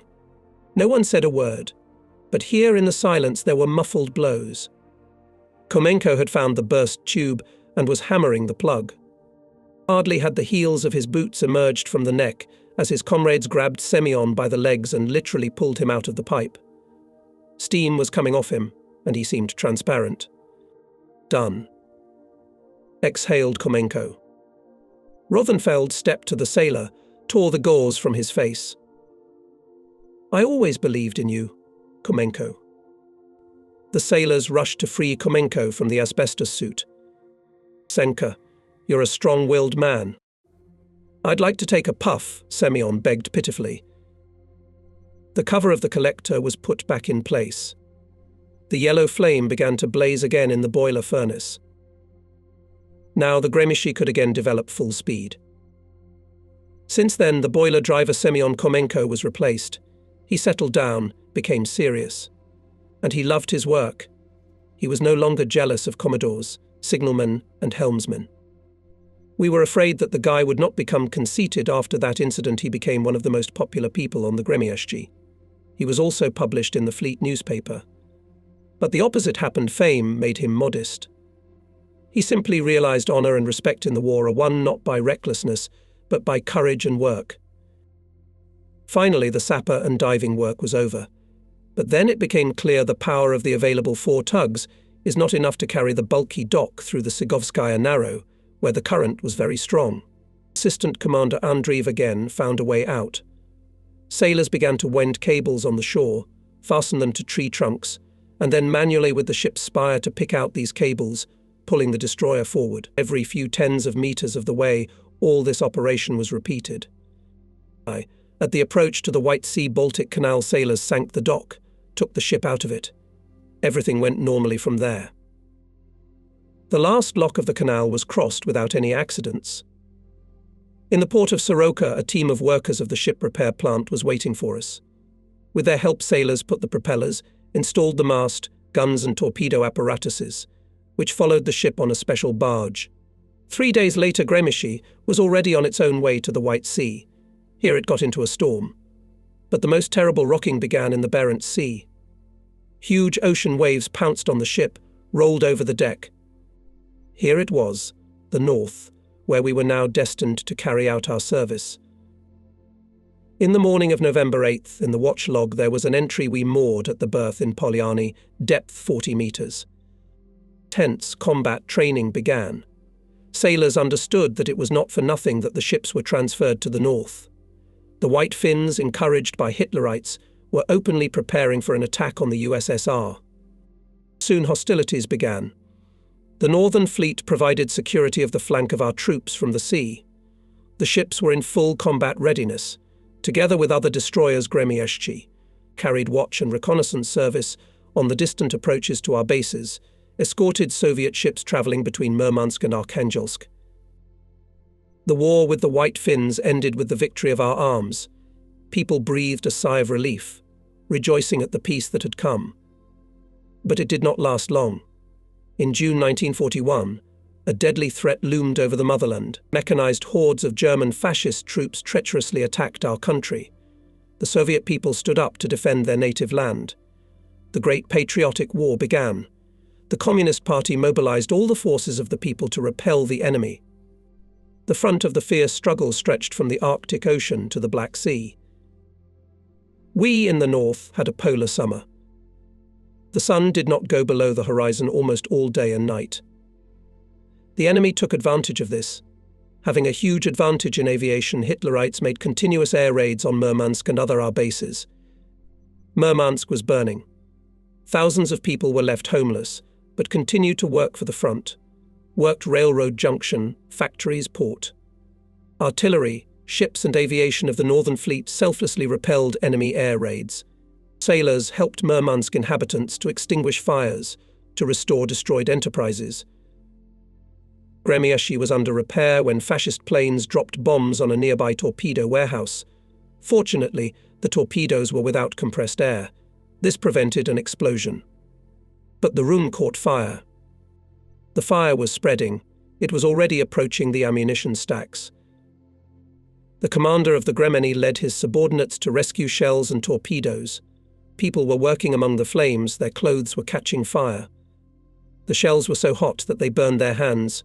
At any moment one could expect disaster. But the sailors realized the importance of their work. If they did not protect the ammunition from the fire, the warehouses will blow up, the explosion will kill the ships at the piers. The crew of the Gremeni emerged victorious from the battle with the fire. The ammunition was loaded on the transport, which was taken to a safe place. Day and night, sailors of Gremieshchi kept their combat watch. They fought with enemy aircraft, convoyed caravans of ships, supported our troops fighting in coastal areas with artillery fire, searched for and destroyed enemy submarines, laid mines in the paths of fascist ships. It is difficult for me to write about those days. I did not serve on the Gremieshchi at that time, although all its combat activities took place before my eyes. I was at that time the assistant commander of the destroyer Sokrushitelny. Gremieshchi and our ship together passed from the Baltic to the north, were neighbours at the berth in Polyani, together went on convoy and raid operations.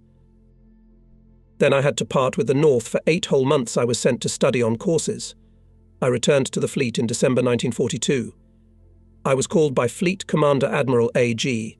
Golovko and announced the order. I was appointed commander of the destroyer Gremieshchi. This both pleased and stunned me. I, a young commander, entrusted to the best ship of the fleet, which by that time its combat deeds had already won a wide fame. Many things confused me. I knew the commander of Gremieshchi. Anton Iosifovich Gurin as an educated, enterprising officer, a wonderful educator.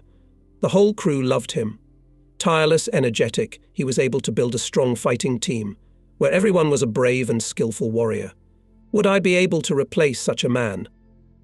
But there was no time for doubts.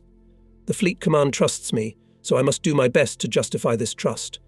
The admiral encouraged me and wished me success. And here I am at the pier, where stands Gremishi, just returned from a combat operation.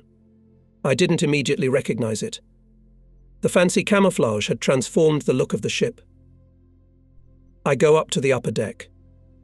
The destroyer had just docked after a long and arduous voyage, and it was shining clean. The first person I met was the assistant commander of the ship, Senior Lieutenant A.M. Vasiliev. My comrades told me a lot about him. He is a knowledgeable and loving officer. My luck that I will have such an assistant. I saw the chief bosun, Midshipman Rechkin. With Pavel Andreevich we are old acquaintances, since the time when I was a cadet of the naval school. During shipboard practice he was our first teacher and mentor. Now fate has brought us together again. However, the situation has changed somewhat. Now Pavel Andreevich is my subordinate, but it will not affect the old friendship. The next morning after the raising of the flag, the former commander of Gremieshi, and now appointed commander of our destroyer division, Captain 2nd Rank A.I. Gurin, introduced me to the sailors of the crew, built on a large gathering. In front of me stood sturdy sailors with courageous tanned faces blown by the northern winds. They were men who had faced death more than once, men who had emerged victorious from the toughest battles. Having introduced me to the crew, Gurin informed about his new assignment, thanked the sailors for excellent service, wished them new combat successes. I briefly told about myself, about my service. I hoped that my new combat friends would help me to get up to speed faster. Accompanied by the assistant commander and the bosun, I went around all the battle stations and once again made sure that the ship was in exemplary order. In the evening we sat for a long time in the cabin of the Deputy Commander for Political Affairs. He introduced me to the people of the ship, communists and Komsomol members. Before leaving the political officer, I asked him to show me the historical log of the ship. Until late at night in my cabin I read the scanty lines of this document. They told of the crew's military deeds. They could be envied by any ship of our fleet. At the beginning of the war, Gremishi supported our troops near western Litza with its fire, destroyed several artillery and mortar batteries of the enemy. Great respect on the ship enjoyed the sailors of the correction posts, who sneaked to the front line and by radio directed the salvos of Gremishi firing from Ureguba. The destroyer placed hundreds of mines in enemy waters. The ship's anti-aircraft gunners shot down several enemy planes. On the account of burden, 1 sunk and 2 damaged submarines. More than 1,000 transports are, and Allied delivered their cargoes to the northern ports under the protection of Gremieshchi.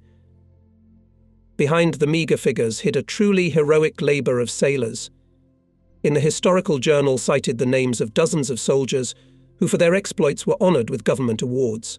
Some of them were awarded twice.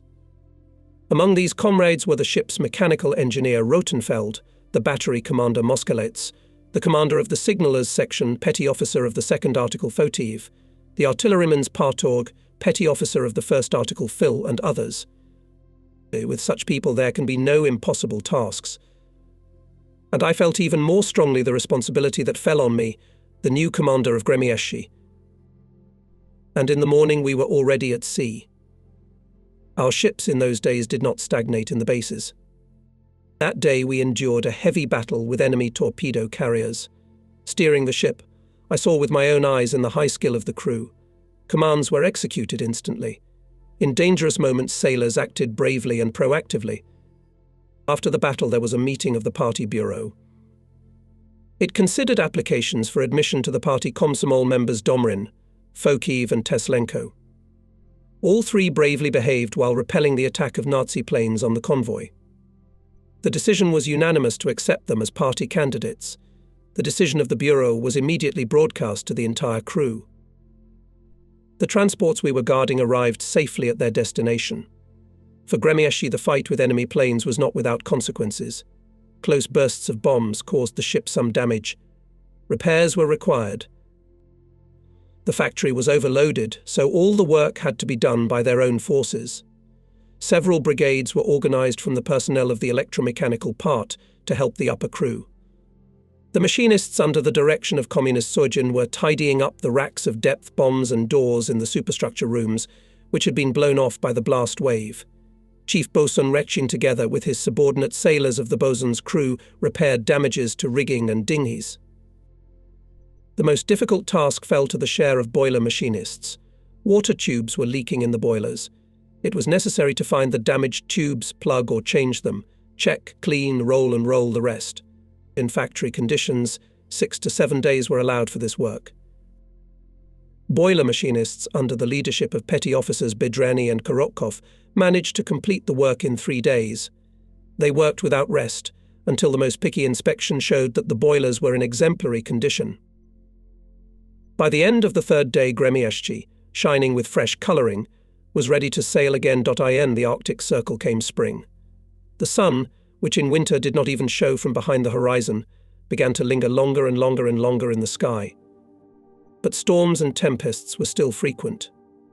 Exhausted sailors returned from campaigns, and they had to sail a lot each time for several days, during which 5 or even 7,000 miles were added to the log counter. After one of such campaigns, Gremieszcz returned to Węgry and stood at the berth. Life flowed according to the normal daily routine. The enemy's airplanes now bothered us less. There was more aviation in the fleet. New types of high-speed Soviet airplanes appeared. The working day was coming to an end. There was an evening inspection at the Uta. Unit commanders announced the combat training plan for the next day. The crew was disbanded for rest. Many had already had time to lie down in their bunks. Day watchmen turned on the night lights. But no one was awake, waiting for the latest news. Newspapers at that time were not regularly delivered to the ships, so the radio was the main source of information for us. Sailors were impatiently waiting for news from the fronts. By this time, our army was continuously increasing the force of strikes against the enemy. Reproducers spread the familiar voice of Leviton. The sailors fell silent, and suddenly we heard something none of us expected. For bravery in battles with the German invaders, for fortitude and courage, for high military discipline and organization, for the unparalleled heroism of the personnel, to award the Guards rank to the squadron destroyer Gremieszcz of the Northern Fleet. There was no silence in the cabins. A squall of wind blew the sailors out of their bunks. With the new deputy on political part, Lieutenant Captain P. I, Belosov, we go around the premises, congratulate people on the joyful event. Our ship was the first of the destroyers of the Northern Fleet, was awarded the high rank of Guards. In the morning, sailors gathered at the yurt. The meeting opens P.I. Belosov. When I then read out the order on awarding the ship the Guard rank, the loud hurrah for a long time is not silent over the bay. Speaking at the rally, sailors, petty officers and officers thanked the party and the government for the high honour and trust, talked about the responsibility that the crew of the honorary title. At the party meeting held on the same day, the ship's Partorg Lebedev warned the communists that it was necessary to work even more with people. That day, a few more of the best sailors were accepted into the party ranks. Our party organisation was constantly replenishing its ranks. Communists were the backbone that cemented and united the collective.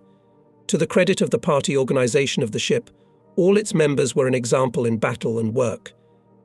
Lebedev played a great role in strengthening the party organisation. Before the Patriotic War, he was a Partorg of one of the large factories in Leningrad. A man of great experience, he quickly got used to his new job. Our Partorgu knew people well. He deeply studied the complex ship's equipment. Most of the time he was at combat posts. In battle he was always in the place where it was the most difficult. Sailors respected him, listened to his every word. Soon came a solemn day for Gremeni. Sailors built a large assembly. New black and yellow Guards ribbons flutter in the light wind on sailors' visors. A member of the Fleet Military Council, Vice Admiral Aaa Nikolaevs, hands me attached to the shaft of the Guards' banner. This is our native Soviet Navy flag with a scarlet star and sickle and hammer. Only above the blue, like the sea, border at the bottom of the cloth now appeared black and yellow stripes of the Guards' ribbon. Raising the Guards' banner high, I slowly walk around the formation. The faces of the sailors shine with pride. And then the sailors kneel down and, following me, loudly repeat the words of the Guards' oath. We swear to the motherland to beat the enemy even harder, not to spare our lives for the sake of victory. With our lives we swear never to retreat before the enemy. We are ready to accept death, but not to tarnish the honor of the Guard's banner. For the happiness and freedom of our fathers and mothers, wives and children, we, the guardsmen of the destroyer Gremyshchi, will go forward, and only forward, until the complete destruction of the enemy. To the sound of the anthem, Guard's banner soars on the aft flagpole Gremyshchi. And a few hours later the destroyer was already at sea. In Arkhangelsk we received 4 transports bound for Murmansk. Gremyshchi was drawing a zigzag, covering the caravan from the sea. Approaching the Tursko-Orlovsky lighthouse, we received a message from the shore post an enemy submarine was detected not far to the northeast. We started to search for it. Soon acoustician Sergeyev found it. The first series of depth bombs flew into the sea. Again and again we bombed the suspicious area. I do not know how successful the attack was. We had no time to observe its results. Having caught up with the transport, the destroyer took its place in the convoy. To finish the boat came our boats from Punoy. The caravan arrived in Murmansk safe and sound. The ship was still most of the time at sea, escorting caravans of ships. The work was familiar and required only constant attention and high alertness. And sailing became more fun. In addition to guard ships, convoys now covered and aviation. This, of course, did not mean that we had a peaceful everyday life. We had to be always on the lookout. I remember once the convoy was suddenly attacked by enemy planes. Anti-aircraft gunners opened fire. The ship continuously maneuvered, dodging the blows and trying to protect the transports. Around the ship rattled explosions of bombs dropped by Nazi planes. In the heat of battle, we did not immediately notice that the impact of the blast wave broke the attachment of depth bombs and they rolled on the deck. Here, at the stern, a smoke bomb pierced by a shrapnel caught fire.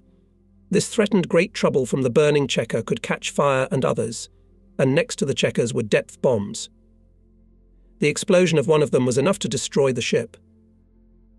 The first to notice the trouble was Petty Officer of the 2nd Article Kirillov. Not paying attention to the whistling of shrapnel, he rushed to the burning checker. The thick smoke ate his eyes, took his breath away. The smoke-forming mixture from the punctured checker spread across the deck. Combining with the air, it became very hot. The petty officer's legs were burning, but he still reached the checker and threw it overboard. The comrades who had arrived secured the depth bombs. The danger was averted. The crew parted with many sailors as experienced specialists. They were taken to other ships to train young people. For some time there were not enough people at the battle stations.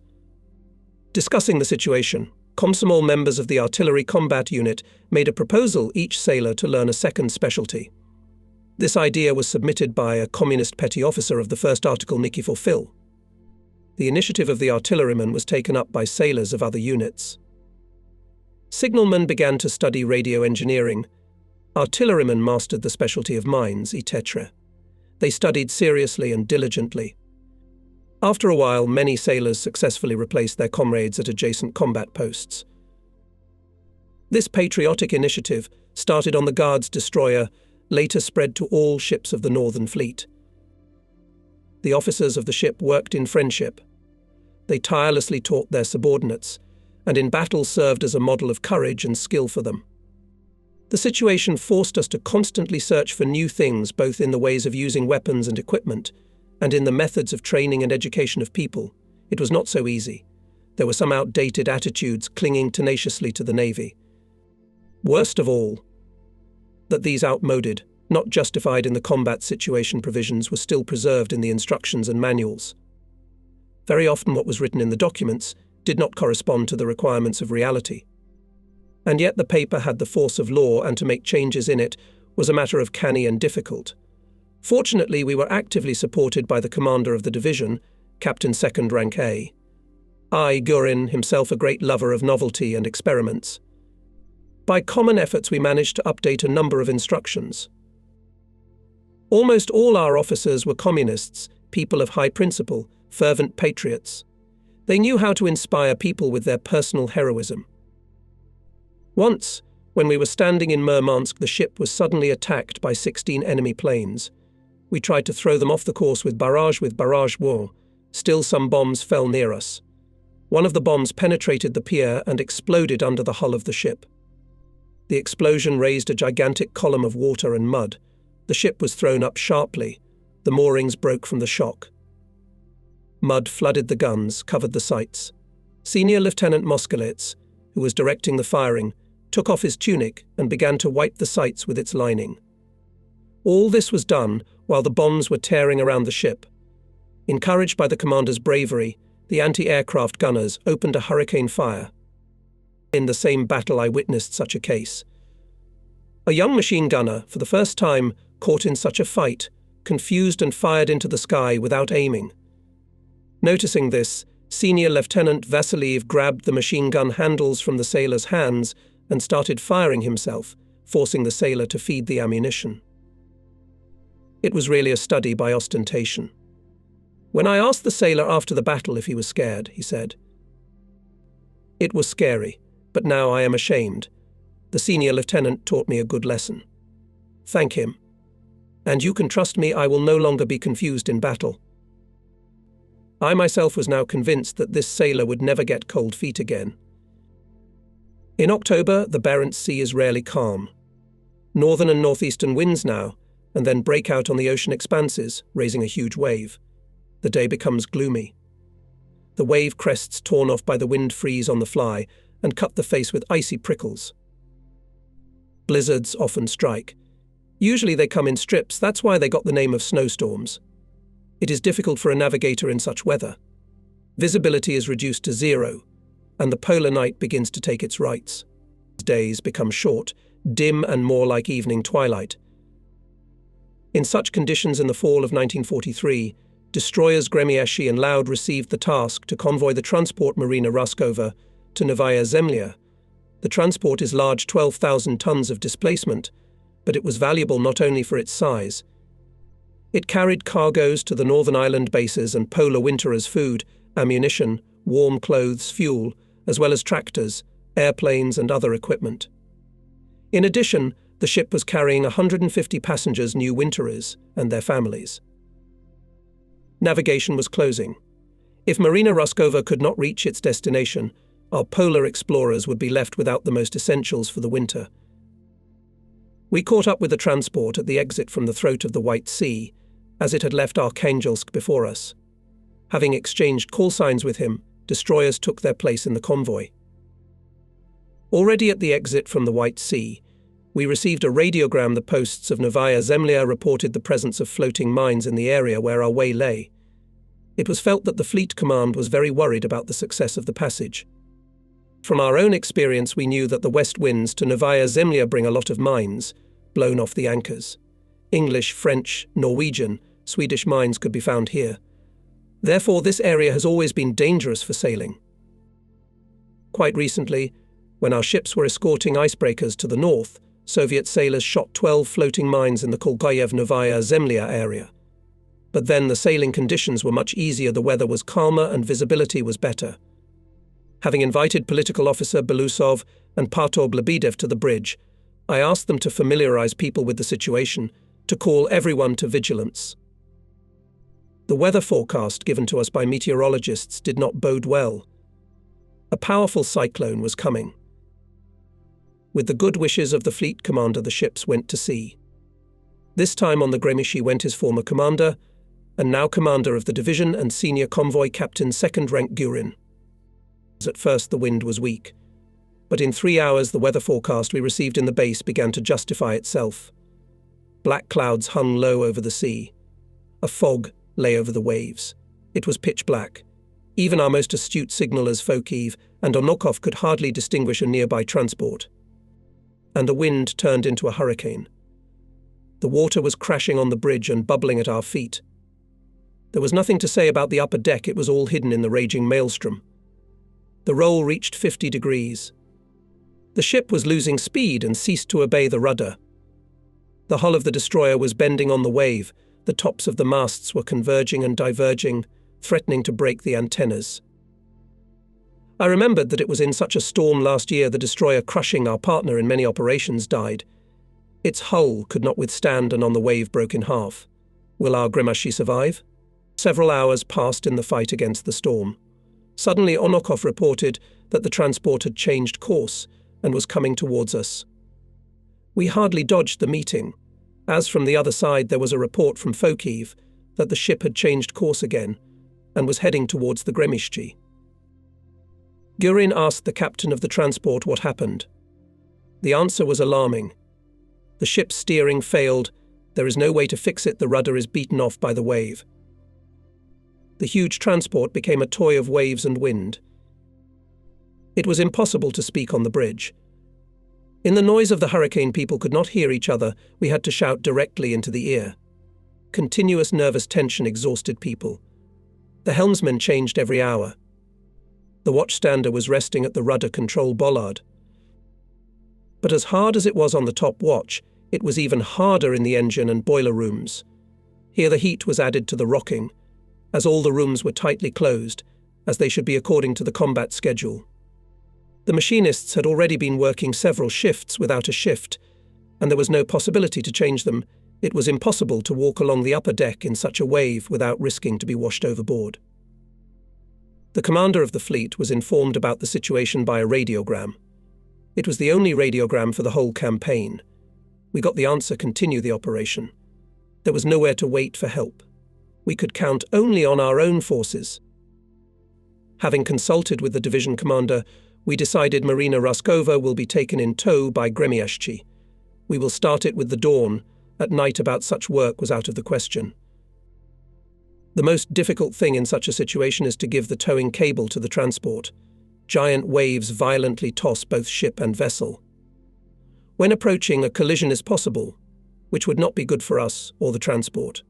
For safety, we decided to resort to a method not provided for in the textbooks of maritime practice. The rattling will approach the stern of the transport with its bow and transfer the tugboat. After that, the Marina Raskova will give way. Our duty will be only to skid the stern of the transport from right to left to keep it on course.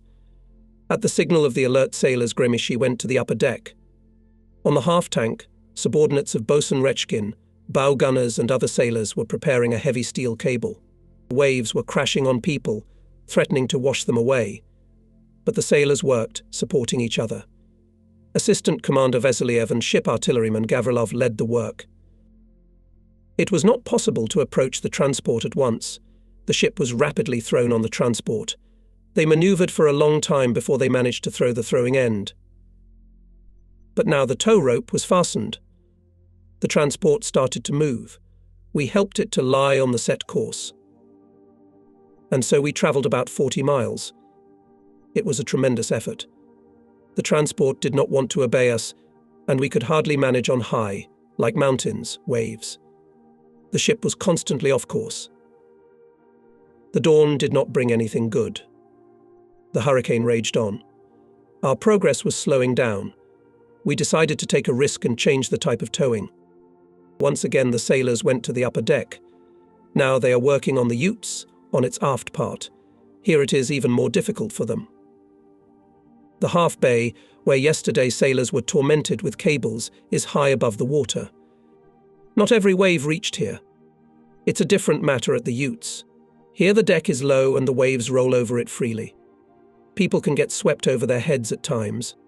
Sailors have to tie themselves with ropes, not to inadvertently find themselves overboard. Vasiliev and Rechkin are leading the work. Here, and the party leader of the ship, Lieutenant Commander Lebedev. He works on an equal footing with everyone. His participation alone inspires the sailors. The matter is moving slowly.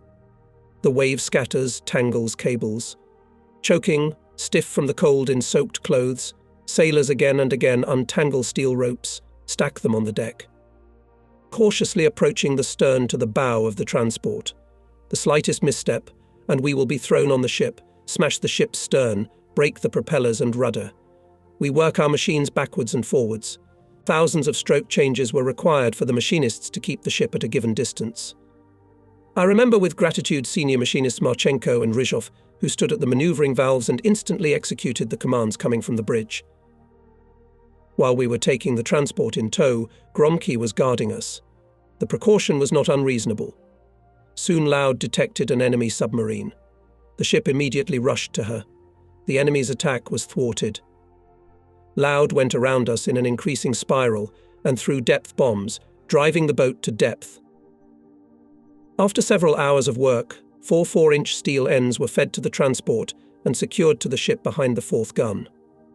The sailors breathed a sigh of relief.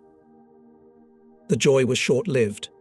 No sooner had I given one machine the smallest forward stroke than the transport, flying to the top of the huge shaft, so tore us up that the steel ropes, one after another, burst like rotten shoelaces.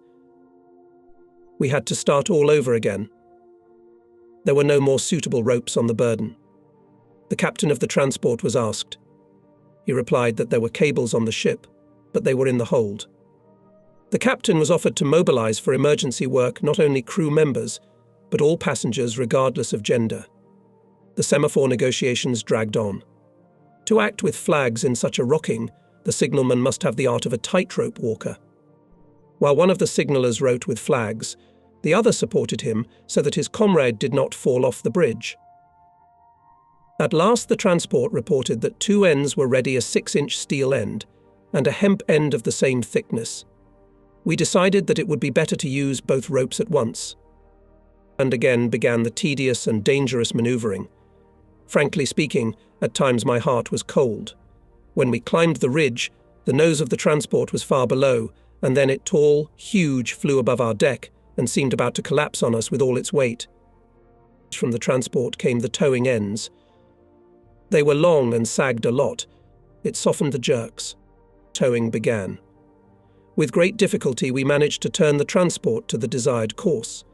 Going straight, he stubbornly did not want to trot to one side or the other, and pulled the stern of the destroyer, which compared to him seemed very small. Then someone suggested the idea, what if the Loud will connect the tugboat with the stern of the transport, and thus serve as his rudder? The suggestion was liked. Signal searchlight called Loud, which was still running around the caravan, dropping depth bombs. Approach Loud to the stern of the transport was already much easier, because the ship now had a forward motion, and it is less tossed on the wave. As a result of friendly efforts of the destroyer and transport teams, the stern tug was started. The speed of movement after that increased. We were no longer swept off course. Now worried about another thing, ships and transports, connected in one chain, lost freedom of maneuver. A perfect target for submarines, said Gurin, standing next to me. But there was nothing to do. It was the only way to tow the transport confidently on a huge wave. The machines of the Gremeni now had to provide the running of 3 ships. According to the revolutions of the propellers, we were supposed to move at a speed of 12 knots, but in fact we could barely squeeze out 2 or 3 knots. The men were exhausted. Despite the danger of attack by enemy boats, I was forced to let some of the sailors rest.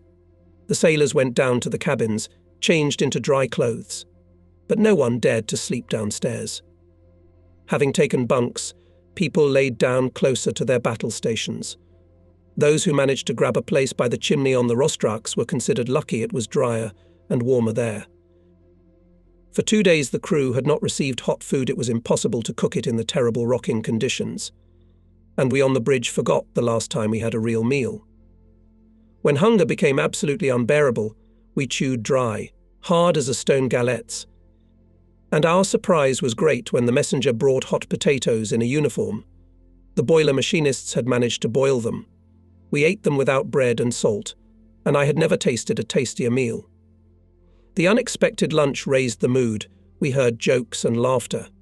It seemed that the storm became weaker and our speed increased. In fact, new trials were waiting for us. It was still a good 100 miles to the base, and we were running out of fuel. The oil pumps were more and more often taking air instead of fuel oil, and then the nozzles in the boilers went out. To avoid this, all the fuel was collected in 2 tanks, and the rest were filled with outside water, expecting to reduce the rocking of the ship. By some miracle, they managed to change the watch in the engine and boiler rooms, giving the exhausted machinists a chance to rest. But then came the message that from a strong concussion in one of the boilers leaked tubes. The ship's mechanic engineer, Captain Lieutenant Rotenfeld, accepted this news quite calmly. Having ordered in the other 2 boilers to keep steam on the mark and leaving the commander of the machine group, Soijin, at the post of power engineer, he went to the boiler room, where the accident occurred. 2 boilers quite provided the course of the ship, but who could guarantee that the disaster would not happen to the other boilers? So repairs were started immediately. Boiler machinists Shmarin, Komenko and Guskov volunteered to climb into the hot collector. They had to do such work before. The sailors quickly found the damage and repaired it. The boiler was put back into operation. On the 4th day, the caravan still advanced so far that the low shores of Novaya Zemlya became visible to the simple eye. The wind gradually subsided. The waves, too, became smaller under the protection of the shore, and no longer rolled over the ship. On the approach to Novaya Zemlya, we received a radiogram that on bearing 265 the coast posts had spotted a submarine. I looked at the map. The place of the boat's appearance was about 3 miles north of our path. So the enemy knew about the convoy and was waiting for it. We played the battle alarm and brought all weapons to action. Fokiv, the commander of the signalling squadron, who was watching on the port side, reported that he saw a floating mine. Bouncing, like the float of a fishing rod, it was sliding from wave to wave in 4 cables from the ship. It was bearing on the caravan. We couldn't turn away. Nor could we increase our speed. Gurin ordered Laud immediately cut off the tugs. The destroyer, having fulfilled this order, immediately gave the reverse. And just in time. In the gate formed between the destroyer and the transport, the wave threw a mine, like a soccer ball in an empty gate. Giving us a little back, Laud, several lines of anti-aircraft guns destroyed the mine. We continued on our way. Laud no longer gave tow to the transport, but went around the caravan, periodically dropping depth bombs and firing diving shells from the guns. We also fired such shells to calm our souls, expecting that the rumble of explosions would get on the nerves of the fascist submariners. The boat did not show itself. Soon anti-submarine ships came out to search for her. Later we learned that they found and destroyed the submarine pirate. In the evening we pulled into the narrow gates of Beluga Bay. The journey is over. The command's task was accomplished. The ships stood in the roadstead, and it seemed that they were resting after hard work. The destroyers withstood such a load which perhaps even their creators did not think of. As we expected, the fuel in the tanks remained only about 40 tons. It's pointless to go to sea with such a reserve. The fleet headquarters received the second radiogram for the campaign, arrived Novaya Zemlya. We need fuel for return. Having learned about this radiogram, the captain of Marina Roskova was indignant. Why didn't they talk to me? We have a lot of fuel. We'll share it with you. And there was a feast on the ships. For the first time in 4 days was cooked hot food. The commanders ordered to give out vodka, which is required by the norms. Officers dined together with sailors. They recalled the difficulties of the campaign, admired the heroism of those who in the storm worked on the upper deck, winding the towing ends. In the morning the ships set out on the way back. We had to hurry. A new combat mission was waiting for us in the base. A day and a half later we arrived in Arkhangelsk. In Solombala, the first person we saw on the pier was the Fleet Commander Admiral A.G. Golovko. He congratulated us on our success and thanked us for the exemplary fulfillment of the most difficult task. And 2 days later on board the Guards destroyer Gremishchi were lined up sailors of both destroyers involved in the campaign. 142 people received government awards. Despite the fact that the ship almost continuously participated in combat operations, still sometimes fell days when sailors received rest. Usually it was during preventive maintenance. During the day sailors worked, putting in order the mechanisms and weapons, and in the long polar evenings in the cabins was noisy and fun. Gremishchi was famous not only for fighting. We also had the best amateur art group in the fleet. Its concerts were held both on the ship and at the neighbours on other ships, at factories. Dozens of diplomas, received by the participants of our amateur activity from the Military Council of the Fleet and the Political Department of the Brigade of Destroyers, decorated the walls of the Lenin cabin Gremichny. Here you could find diplomas dating back to the time when the ship sailed in the Baltic. These documents, sailors were proud of these documents, maybe a little less than the combat merits of the destroyer. Evenings of amateur art were a wonderful recreation. and at the same time a kind of school sometimes from the stage fell such poisonous ditties in the address of negligent sailors that acted stronger than any punishment. Those who got on the tooth to our artists for a long time remembered the public criticism and tried not to make the same mistakes from now on. The main inspirers of amateur performances were political officer Belousov and party leader Lebedev. They searched for talents, of which there were many on the ship, helped in the selection of repertoire, supported amateur enthusiasts in every possible way. The musical production song about Gremyshche was a special success. We staged it in many clubs of the northern bases, and everywhere it was received with delight. On the background of a large panel depicting a fast-running destroyer, a choir, a dance group, singers and reciters performed. The composition told about the deeds of the guardsmen, about their selfless love for the motherland. The production began with a song about the ship, the text of which was written by the ship's navigator E. Ivashenko, and the music was written by the famous composer Evgeny Zharkovsky. The song was loved by everyone. It was sung both in formation and when they were just going to smoke a cigarette on the ute. "Come on, guys, let's sing our favourite," said usually Bosun Rechkin, sitting down among the sailors, and the ship's singer-sailor Chicherin immediately began. "Let the sea meet us with a storm. Gremyshche will not slow down its course." The song was picked up, and it was carried over the bay and coastal hills. Our amateur team had more than 60 participants. There was a large choir, a mixed orchestra, a dance group. Our artists helped a lot writer N. Panov, the author of a number of works about the life of the fleet. He lived on the ship, and in the evenings willingly engaged with the sailors. He wrote ditties for the ship's couplets, poems and humorous stories, which were very popular. Performed our amateur performances and before the sailors of foreign fleets. Their success was extraordinary. Each number, as a rule, had to be repeated twice. The friendly family of sailors of the Gremyshche was passionate about sports. The stadium in Poliani is carved among the rocks above the bay. One side of it, which faces the sea, is blocked by a high net, so that the ball during the game could not fall into the sea. The stadium has no grandstand. Spectators sit directly on granite terraces carved into the rocky slopes. That day there was an unimaginable noise over the stadium. There was a soccer match between the team of the Guards destroyer Gremyshche and the British.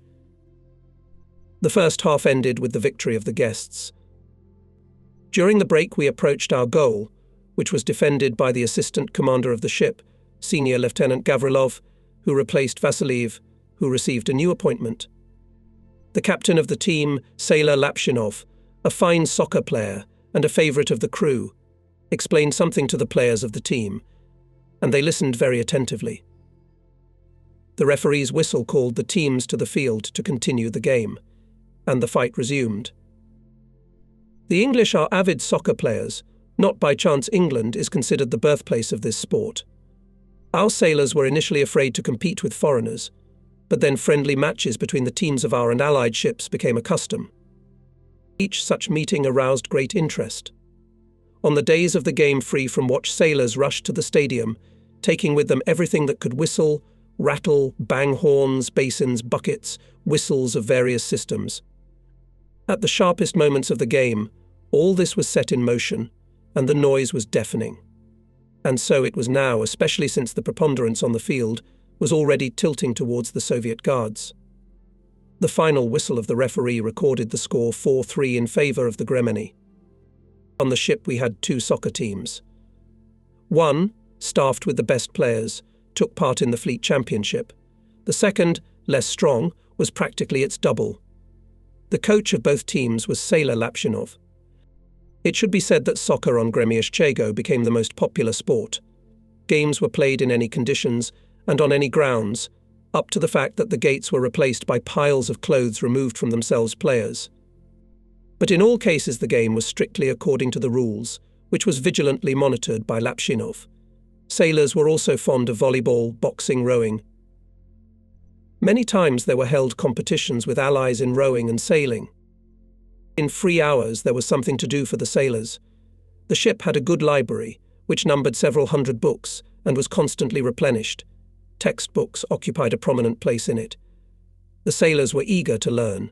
Officers willingly helped them in their studies. Many of the sailors who began their service with 5-6 grades of secondary school, at the end of the war managed to pass exams for the 8th and 9th grades. The guardsmen of the Gremini had many friends. Sailors of surface ships and transports, submariners, naval pilots acted shoulder to shoulder, a single combat family. We watched with admiration the feats of our pilots. Aviation increasingly successfully interacted with the ships of the fleet, covering them from the air, participating in the search and destruction of enemy submarines. Especially great help was rendered to us by aviation during daytime, and in the north from Mal to September there is a continuous polar day, and airplanes can operate around the clock. Airplanes flew out long before the convoy left the base and surveyed the sea from the air along the upcoming course of the ships, and then accompanied us to the sea. Usually flying boats were used for this purpose.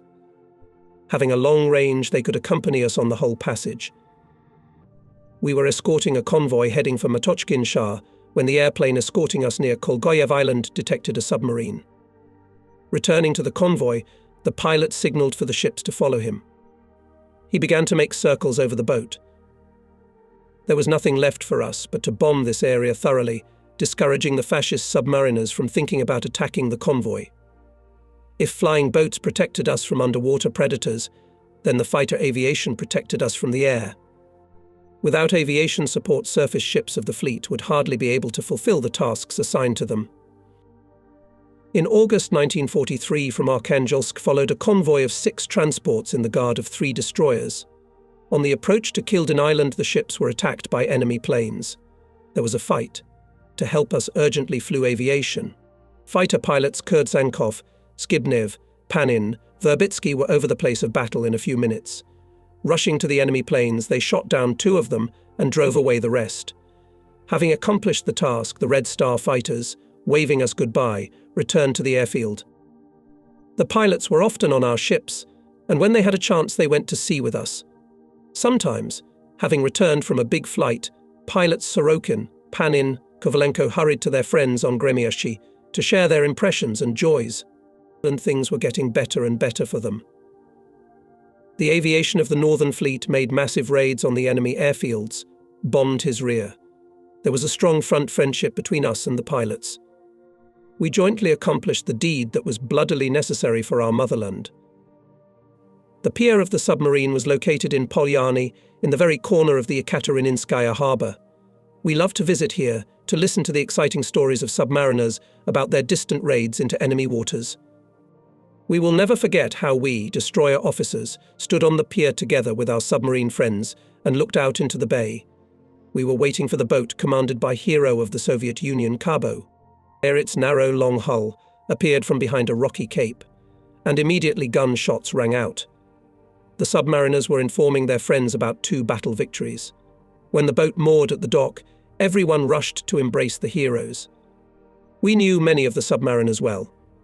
Together with them rested together and went to sea. The destroyers often escorted the boats on distant trips to the coasts occupied by the enemy, guarding their fighting friends from enemy planes and gunboats. In turn, the submariners more than once helped us out, attacking Nazi ships and providing valuable information about the enemy.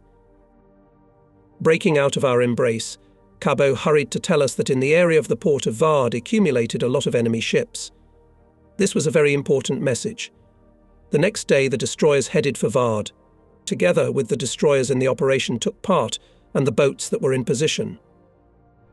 The boat of hero of the Soviet Union, Lunin, entered the harbour of one of the fjords and sank the transport that was there, and then surfaced and from the guns destroyed several boats, taking prisoners.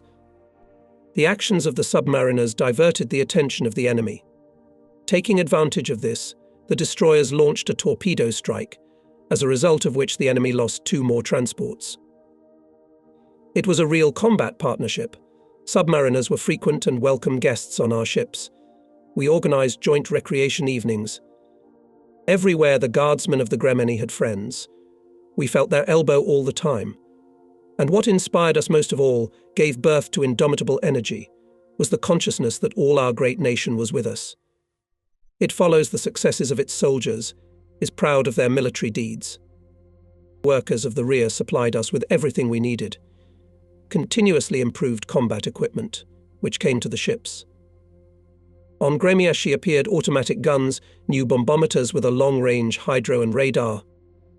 In one of the November days of 1943, just before the holiday of the Great October Revolution, the workers of Novosibirsk sent us their labor gifts. In one of the boxes was the newest lag, a device for measuring the distance traveled by the ship. In other boxes, compasses, navigational accessories. And on each gift there was a nickel-plated plate with the inscription to Gremreneni from the workers of Novosibirsk. In their letter, the Novosibirsk workers instructed the sailors to beat the enemy even harder in order to expel the foreign invaders from our land sooner. There is nothing to say how happy and excited we were with these gifts from a distant city. We assured the people of Novosibirsk that we would honorably fulfill their order. For almost 2 years I had a chance to command the Gremieshi. I travelled tens of thousands of miles with its sailors. These were difficult, tense and dangerous campaigns. But I can safely say that I have never felt such satisfaction with my service. Wonderful people were on that ship. Dignifiedly, proudly they carried the guard rank, and by their military deeds did a lot for the approaching victory over the enemy.